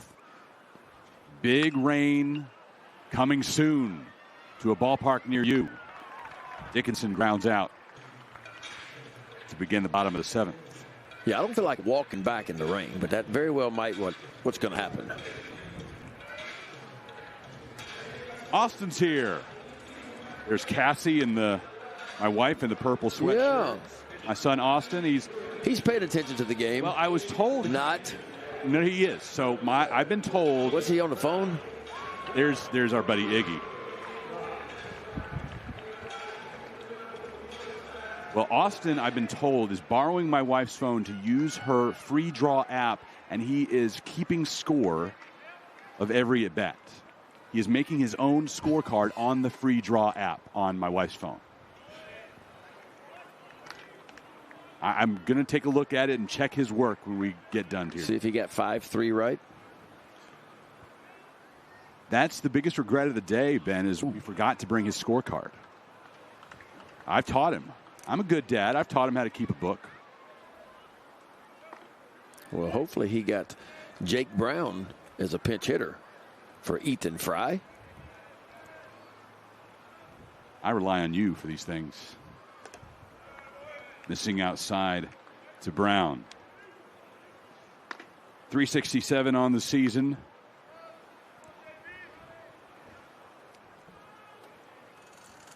Brown has played in 9 of the Tigers' 12 games. 2-1 pitch into center. Blackman can't bring it in. An error on Blackman to allow Brown to reach first base. Yeah, Blackman did everything perfect right here except catch it. He gets a really good jump on this ball. This ball is a line drive, hit, but he goes right there and looks it into his glove. Somehow it just doesn't stay there.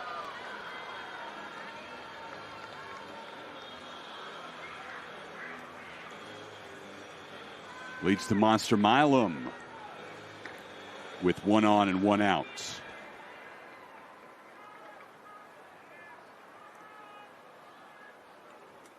And Jake Brown can run a little bit. I would not be shocked if he took off. 3 for 3 on stolen bases this season. Milam had a home run back in the 2nd. Traveled 411 feet. Since then, a few flyouts, one of them a sacrifice in the 4th that brought home a run. Out to Autry.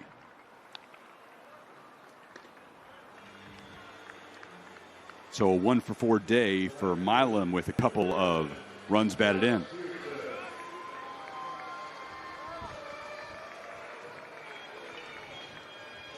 Josh Pearson walking up to the John Cena theme as the Peak Events staff gathered the walk-up songs for every single student athlete in this tournament. Wanted to give them the same tunes as they hear in their home ballpark. And of course, other songs that signify the teams in the tournament. Yesterday, the music director teased the Tiger faithful a little bit with a couple of bars of Colin Baton Rouge. We get about 3 bars and a few boos when it stopped. Yeah. But they made up for it in the 9th inning. Rewarded them in the 9th. In the 9th inning, the PA announcer revealed the record-setting attendance last night, 11,003. Biggest crowd in Frisco Classic history. And then Garth on the speakers. Garth Brooks, a little call in Baton Rouge. There's the attendance for the entire weekend. Over 25,000 in 3 days. That is also a Frisco Classic record. Brown makes his way to second with the ball in the dirt. Wild pitch on Bowman.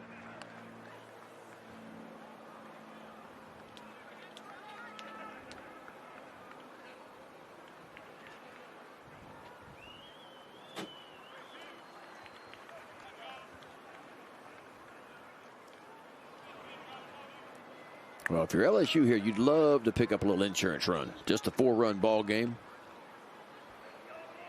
If you're Sam Houston State, you're trying to draw a line in the sand right now and stay within striking distance.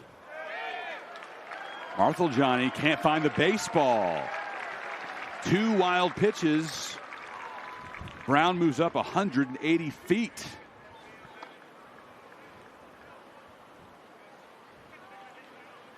That one wasn't far.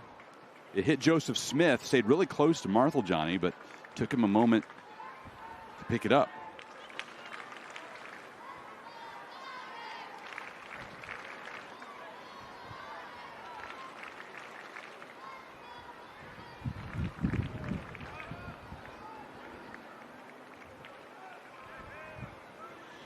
Three-one pitch with 2 out and a runner on third for LSU. Misses.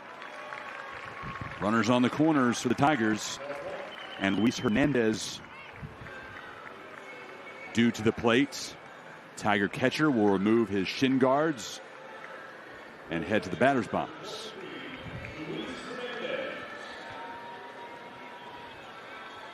Well, these two pitching staffs have combined for 16 walks today.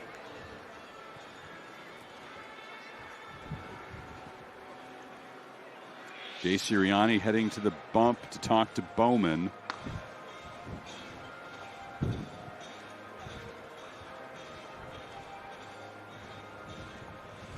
Sam Houston pitching staff issuing 8 walks. LSU with 8 of their own.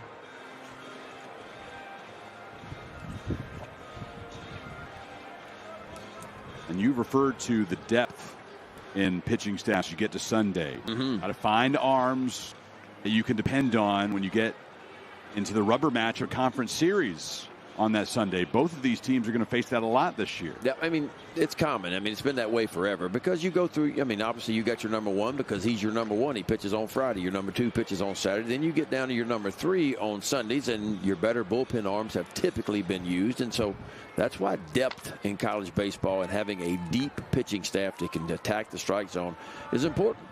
I mean, you go look at Tennessee last year. They won the national championship. Well, look at the arms that they had. I mean, they could run out dude after dude that could throw strikes, and I mean good stuff, too.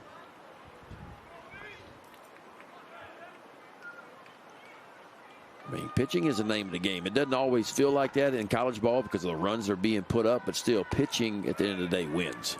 Pitching and defense. But when you're allowing free passes and when the ball flies out of the ballpark in a college game now, you're asking for trouble by allowing free passes. Hernandez into center. Blackman coming on. He made an error earlier in the inning, but secures that ball. Tigers leave 2 stranded in the bottom of the 7th inning. Their lead remains at 4 runs. 8th on the way, and Sam Houston will send the top of the order to the plate.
I promise you Austin's keeping score. He just texted me back, and he is a very literal thinker. And I asked him, are you keeping score on Mom's phone? And he said, no, I'm writing you back. I have a feeling he's playing a video game. No. I'm going to get to see this straight draw. And then I had to make the question more clear to him.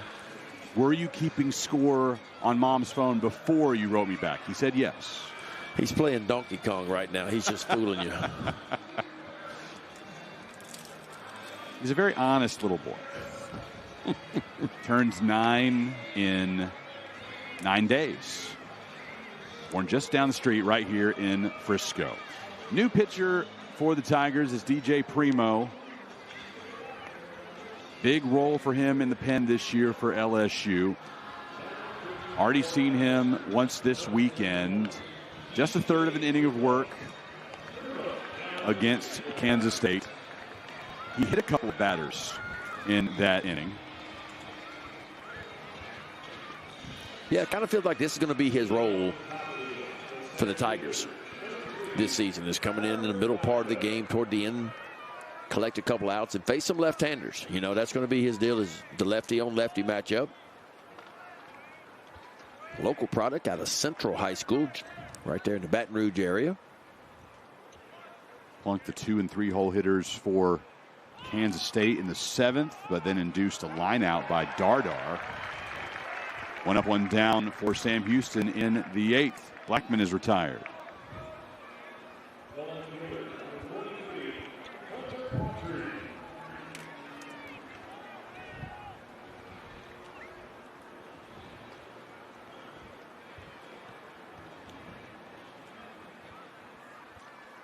Here's Autry.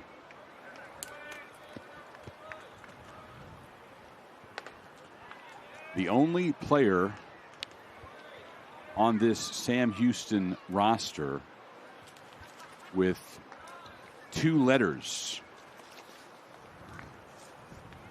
Excuse me, with 3 letters. There's one other with 2. That's Caleb Cotton. And then you have Autry, who's stuck around and earned 3 letters for the Bearcats. The only one to do that.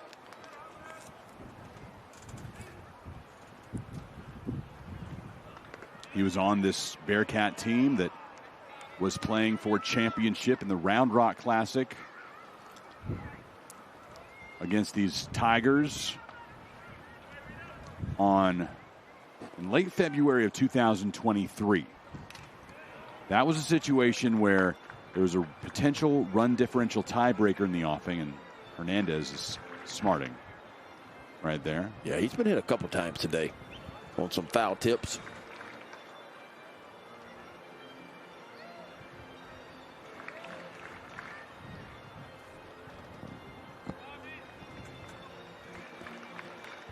He gives it the thumbs up, says I'm okay.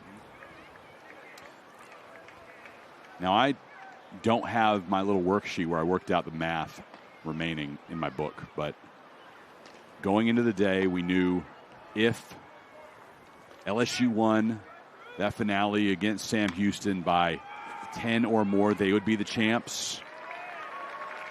And a pair of putouts by Jones.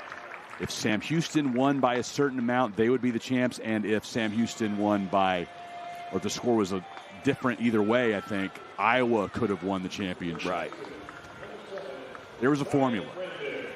LSU just said, forget it. We're going to go score a lot of runs, beat Sam Houston by 12. We want that belt. Great celebration. We'll get another one here in just a little bit. Although if Sam Houston were to come back, given the nature of the game today, Tigers may want Peak to just hand him that belt in the bus and pack it up. They might not want to celebrate on the field. Yeah, the weather may dictate how much celebration time you have on the field.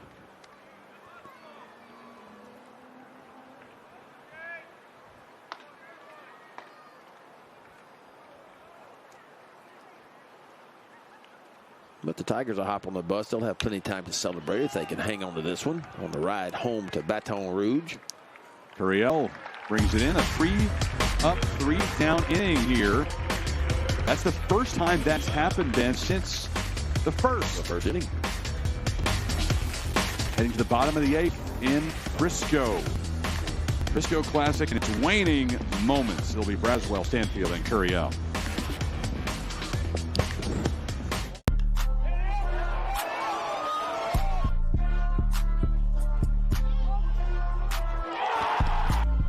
Ran up out of luck soon as I up the highest metric. The city just made it sweet, you could die better. They mouths were full of deceit, let these cowards tell it.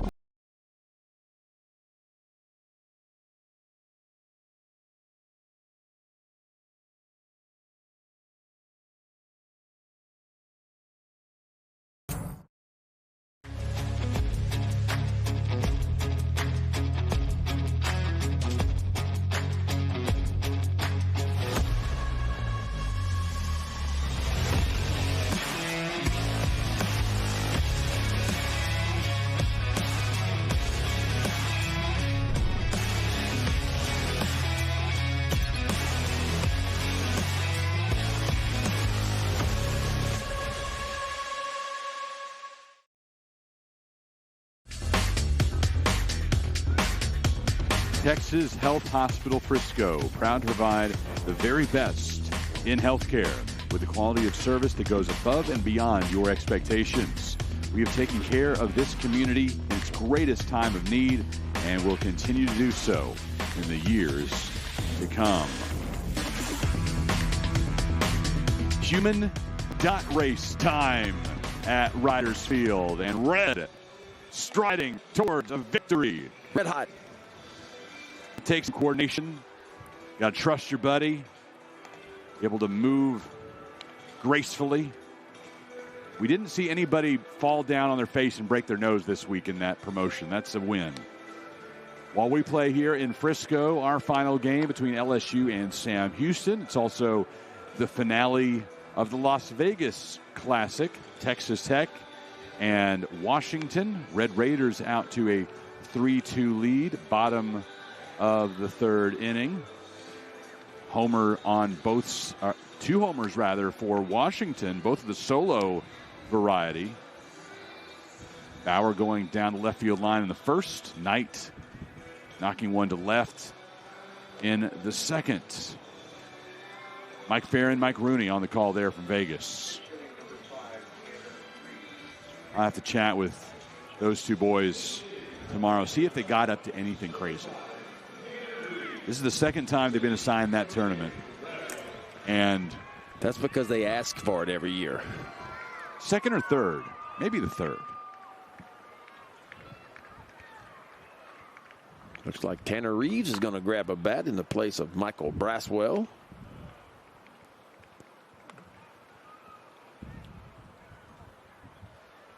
Second. Okay, sorry. There haven't been 3 of them yet.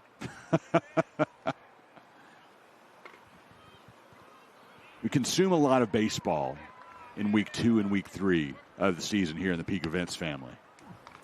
Last year was the inaugural Las Vegas Classic. Pitt won the championship. Oklahoma, Cal, and Ohio State were there too.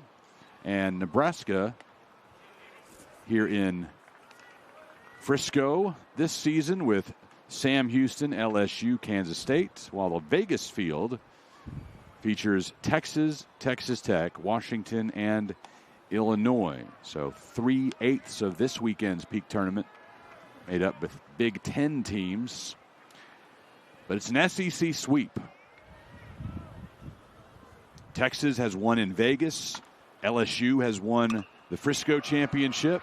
And Reeves put out in left. Last week, Oklahoma won the Round Rock Classic. And Alabama won the Jacksonville Classic.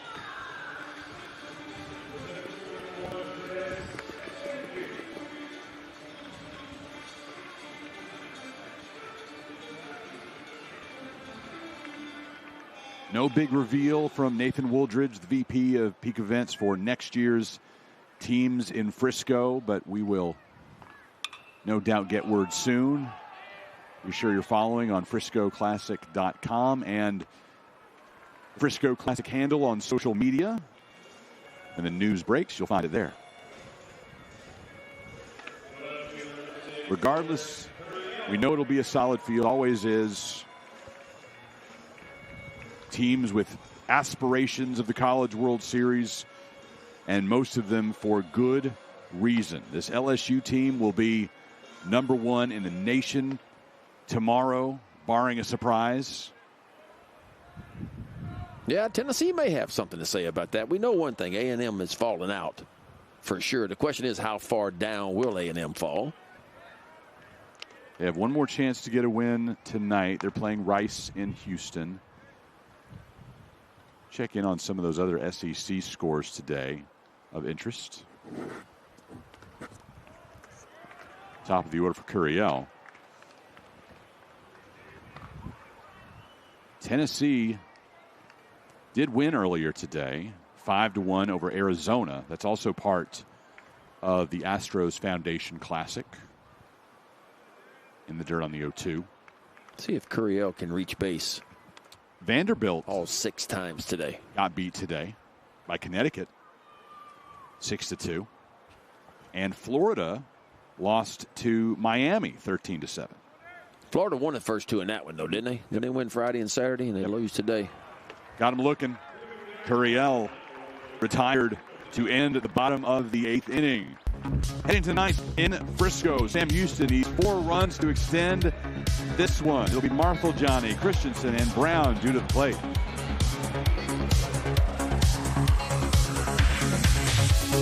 We have a beautiful hospital, a hospital that was designed not to look like a healthcare facility. It has a warm and welcoming environment for our guests and our patients that come in, but it's really what's inside that building that makes the biggest difference. We have a dedicated group of professionals here that have been going above and beyond for this community for the past 2 years since we've been open, and really have a passion for providing outstanding care in a warm and welcoming environment.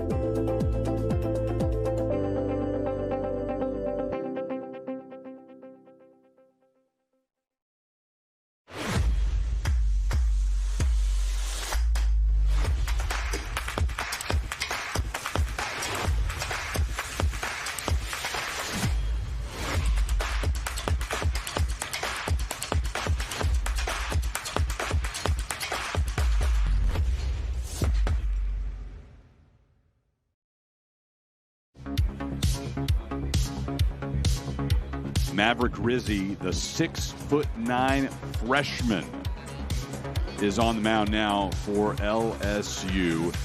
The #1 high school player in the state of Massachusetts. Among perfect games, top 75 freshmen. They ranked him at 36. Yeah, it's a low 3/4 slot. Sinking fastball, high velocity. It's mid to upper 90s from him. He got roughed up on Friday night against K-State, gave up 3 runs. The only 3 runs he's given up all year long. His first 3 appearances were shutout appearances. That 4th one didn't go so well, so he's looking for a little bit of a redemption.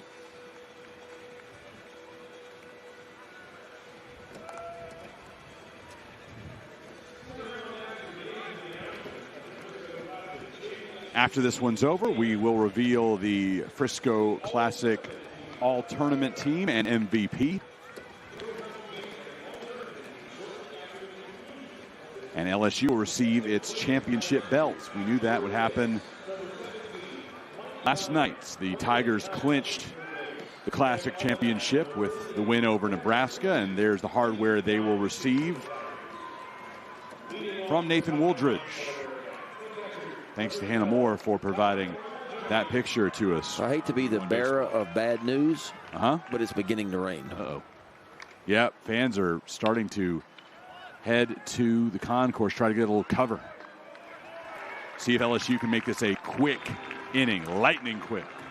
Well, Stephen Milam is making a believer out of me at the shortstop position. We have seen him time and time again make some really good plays at the shortstop position. This one he had to kind of get around and make a good strong throw over to first base.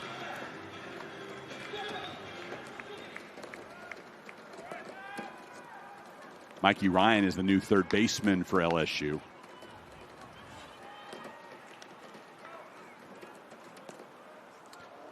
Christensen has a couple of singles today in the 2nd and the 4th.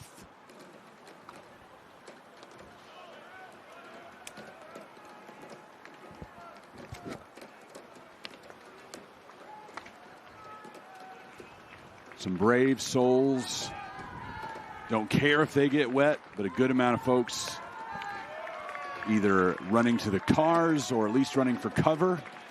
There are plenty of spots you can still watch the game and stay out of the rain here. 2-1. This is the only moisture we've received here in the top of the ninth. Otherwise, a perfect weather weekend here in Frisco, especially Friday and Saturday.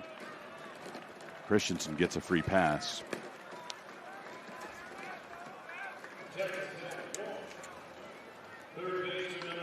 And after what Harji and I went through last weekend in Round Rock, I needed this, Ben. You needed a good weekend of weather, huh?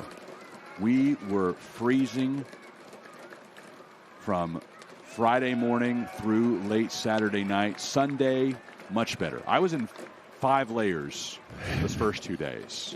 My fingers could not properly grip my pencil to keep score. There you see the rain falling with the lights. Harji is a local there in the Round Rock area, and he was able to bring a space heater, so that helped a bit. Found some hand warmers for me. So on day 2, I could grip my pencil. It was a lot better. Well, in the month of February, you just don't know what you're going to get weather-wise. Typically when March begins to roll around, the weather typically starts to get a little bit better. If this comes down a little bit harder and they decide that we need a delay, this is not the right time for this to happen.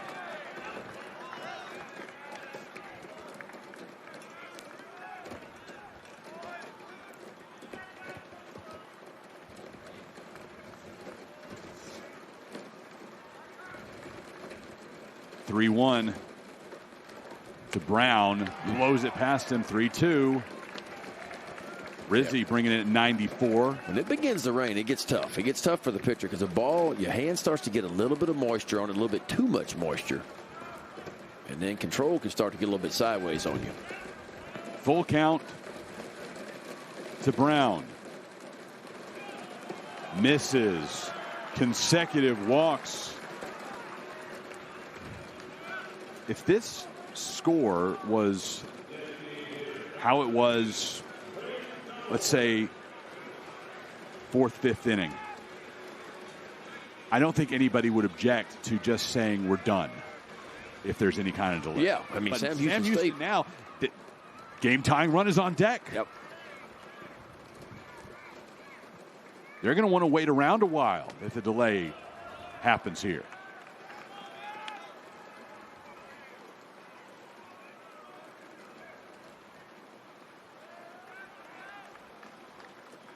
Walks to Christensen and to Brown. Hernandez going out to talk to Rizzi.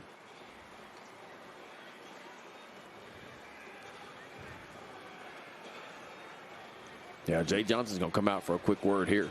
Well, he threw the right hand up. I think Rizzi's done.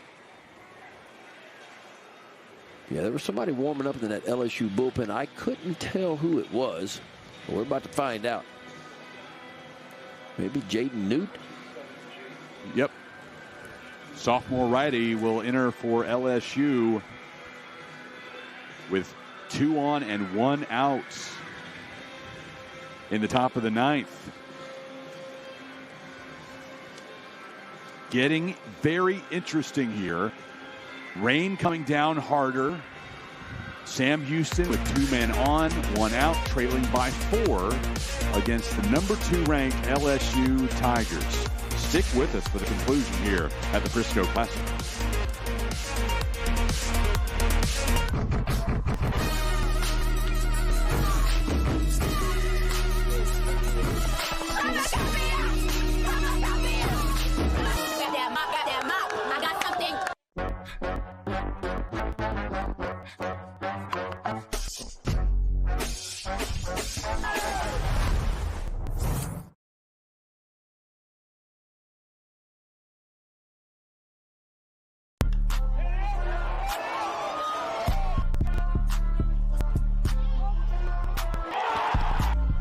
ran up out of luck, soon as I up the highest metric. The city just made it sweet, you could diabetic. They mouths were full of deceit. Let these showers tell it in New Orleans with the etiquette of LA. Oh man. But somebody gotta do it. Then my flip on the deck, but somebody gotta do it.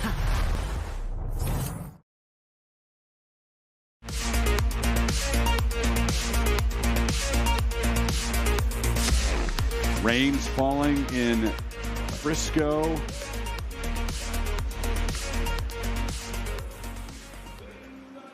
And Newt on the bump for the Tigers. Jaden Newt, redshirt sophomore out of Oak Park, California. Yeah, he missed the whole year for LSU last year. Had Tommy John surgery his freshman year at LSU. Set out last year. See the numbers on the year. Making his 4th appearance. He's only worked an inning and 2/3. Allowed 1 hit and 1 run. Walked 2 and struck out 2. 4-pitch mix. Fastball's a low 90s to mid 90s fastball. 2 different breaking balls and a split finger fastball to go with it. 2/3 an inning his last time out on Monday against Nichols. Gave up a run on no hits when he walked 2 Colonels. Jay calls on him with runners on first and second, 1 out. First pitch to Grant Nodelman.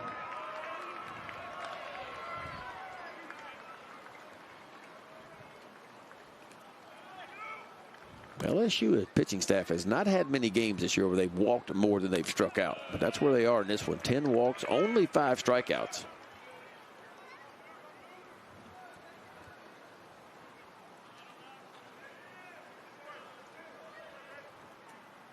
Three straight walks for Nodelman in the 4th, 6th, and 7th.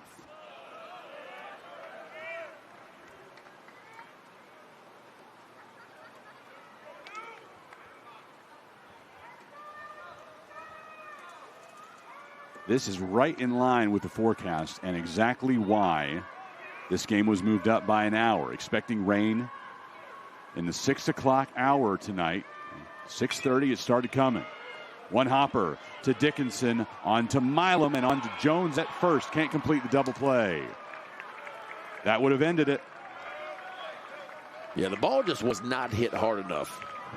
And Dickinson out at second base did all he could do. Watch how quickly Dickinson gets his ball into his glove. And I mean a quick shovel over to Milam. He gets rid of it really quickly. But just wasn't enough pace on the ball to turn a double play on that one. So 1st and 3rd and 2 out.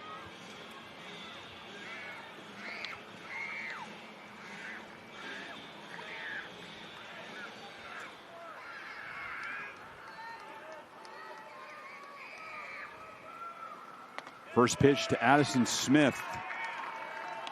He has an RBI. Came on a ground out back in the 4th.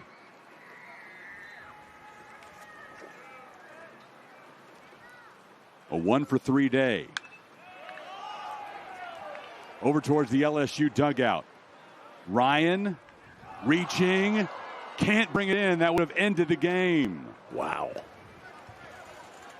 Newly inserted at third base. It looked like that ball hit his glove, too. He did everything right. Got all the way and felt that. Watch him feel the rail of the dugout.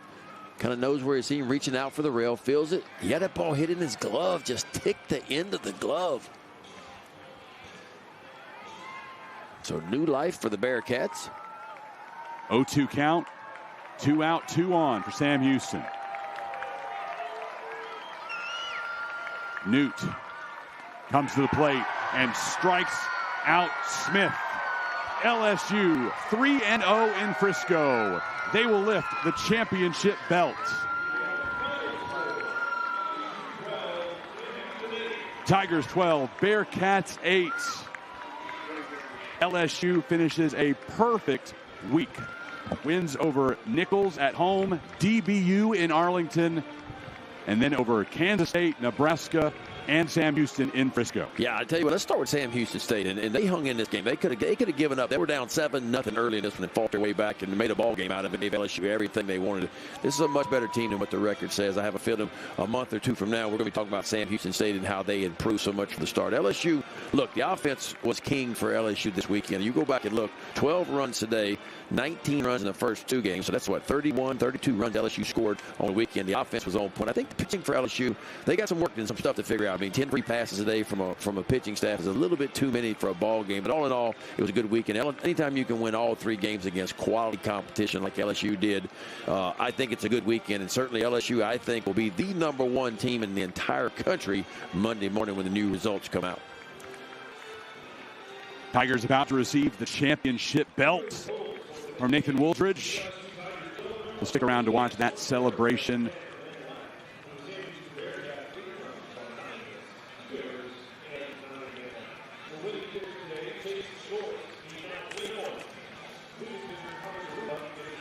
I see the belt down there. Jay Johnson takes a post-game picture with his squad for his social media after every game. This will be a fun one with that hardware.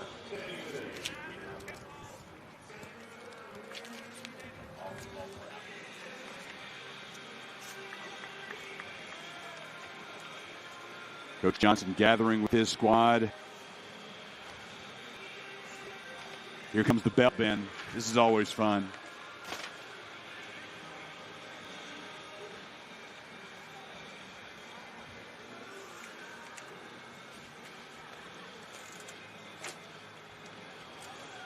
This was not the goal when you come into the season if you're the LSU baseball team. It's winning in Omaha, but it's still sweet. No, it's about winning. And look, if you're a competitor, you want to win every time you go out. Every time you lace them up, you want to win a ball game. It doesn't matter where you are, what tournament you're in, and what you're doing. You want to win. And LSU won this tournament. But as you mentioned, the bigger goal is an SEC championship, a national championship. But you got to start somewhere. Man, this has been a good start for this LSU Tiger team. Only 1 loss on the year. And like we talked about, could very well be, not that it matters at this point, the #1 team in the country tomorrow. We'll watch for that release here on D1Baseball.com. I'm sure the vote will be very close between these Tigers and the Tennessee Volunteers. But LSU had one heck of a week in the Dallas area.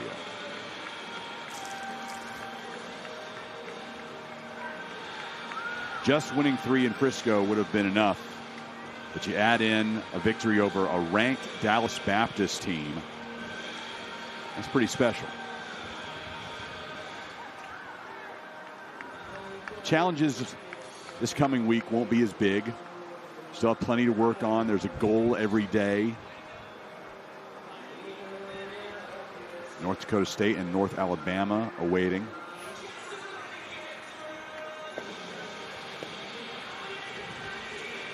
Ladies and gentlemen, now announcing the 2025 Frisco Classic All-Tournament Team. We're going to stay here and wait to see this belt presented, Ben. We cannot leave until the belt is handed off.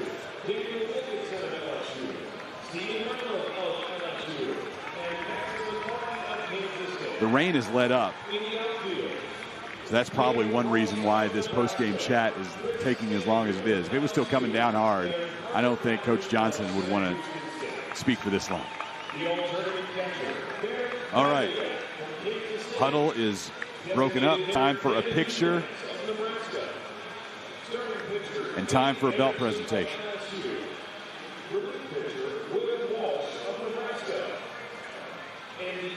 Nathan Wooldridge has it in hand. Taking a picture before the belt comes out. You got to get one with the belt, guys.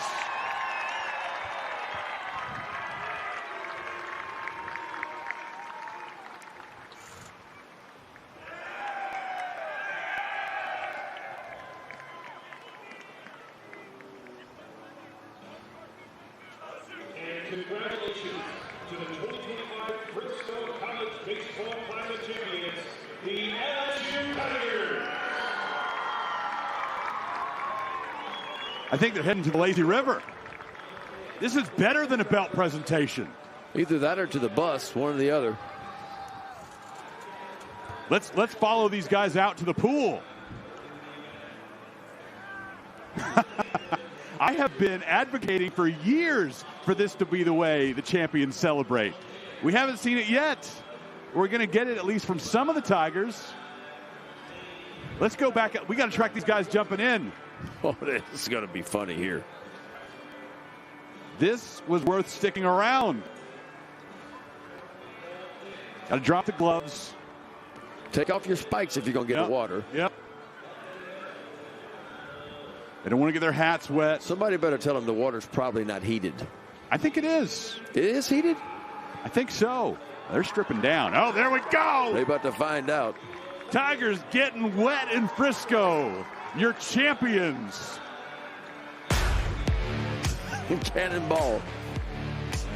LSU wins the weekend and heads out to the lazy river at Riders Field. And those who were timid are deciding they need to be part of this too. Somebody get them Tigers. Somebody get them some bars of soap, and they can, instead of hitting the shower, they can just bathe out there.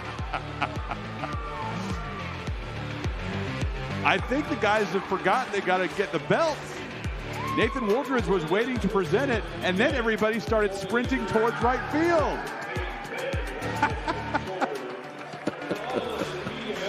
That's pretty good there.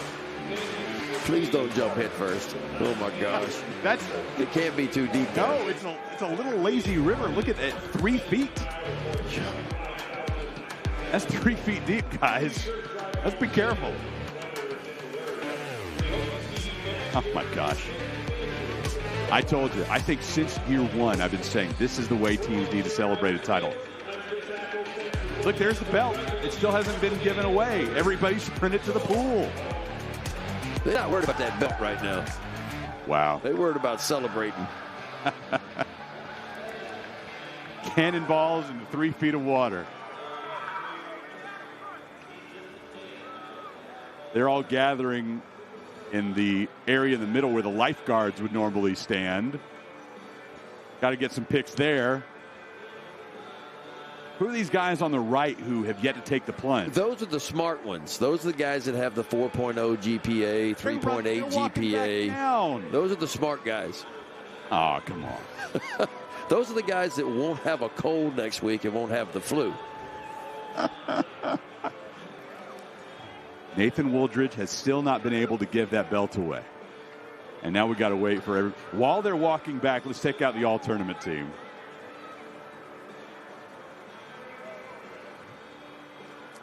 Here's the infield. Jared Jones, Daniel Dickinson, and Stephen Milam from LSU. And add in Maximus Martin from Kansas State. In the outfield, Cale Frost from Nebraska. Chris Stanfield from LSU. And the lone Bearcat on the team is Parker Blackman. Cade Anderson wins that battle for pitcher. Will Walsh, again, the no-doubter in the relief pitcher spot for Nebraska. Bear Madliak takes the catcher position. Devin Nunez, the DH. And it's Josh Pearson besting Daniel Dickinson for the MVP. That's fair. I can't disagree with any of that.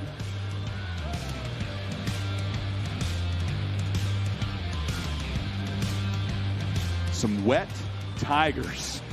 Let's get a look at these guys as they walk back across the outfield. Drenched after jumping into the lazy river here at Riders Field. And best post-game celebration in tournament history.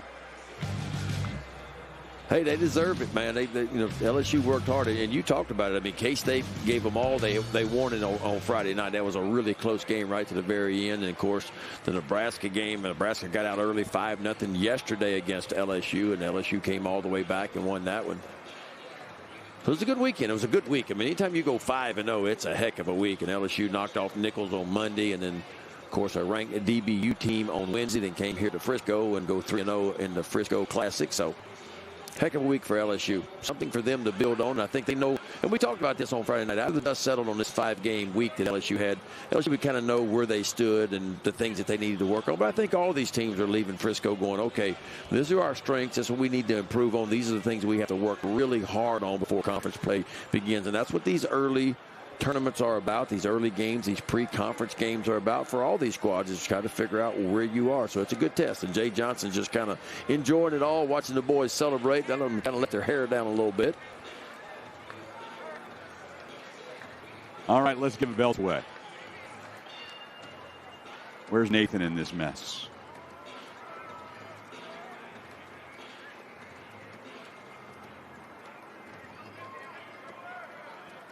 Jay Johnson trying to get his team back together. He knows there is one piece of business remaining. We can't go away until it's complete.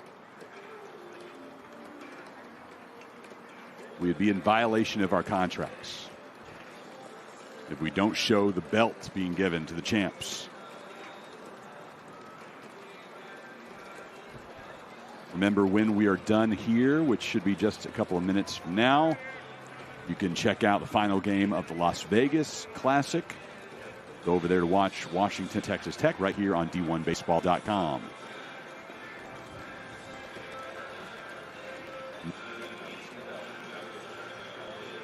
You can go check that out on D1Baseball.com. And here's Nathan Wooldridge with the belt presentation. The Tigers, your Frisco Classic champions. An extra inning win over Kansas State. A come-from-behind victory over Nebraska. And then a game today where they had it well in hand early. Bearcats creep back, let the Tigers hold on and finish unbeaten at Riders Field. Thanks to our entire team here in Frisco, my partners in the booth, Mike Hart and Ben McDonald. Always a great pleasure being here. So my pleasure. Enjoyed it. I love college baseball. I love how it continues to grow. The folks here in Frisco do a wonderful job. Everything went really, really good this weekend, and I enjoyed the heck out of it. Our team behind the scenes, Iggy, our man in Frisco, Scott leading our squad in the control room. Appreciate all of you working hard for 6 games this weekend. The team at Peak Events, Ryan Holloway, Nathan Wooldridge, the entire group, some of the best people in college sports. Appreciate all that you do. LSU, the Frisco Classic champions, celebrating in the lazy river. Check out the finale of the Las Vegas Classic here on D1Baseball.com and enjoy the rest of this great game this season. D1Baseball.com, your source for the best coverage in the sports. Good night from Frisco.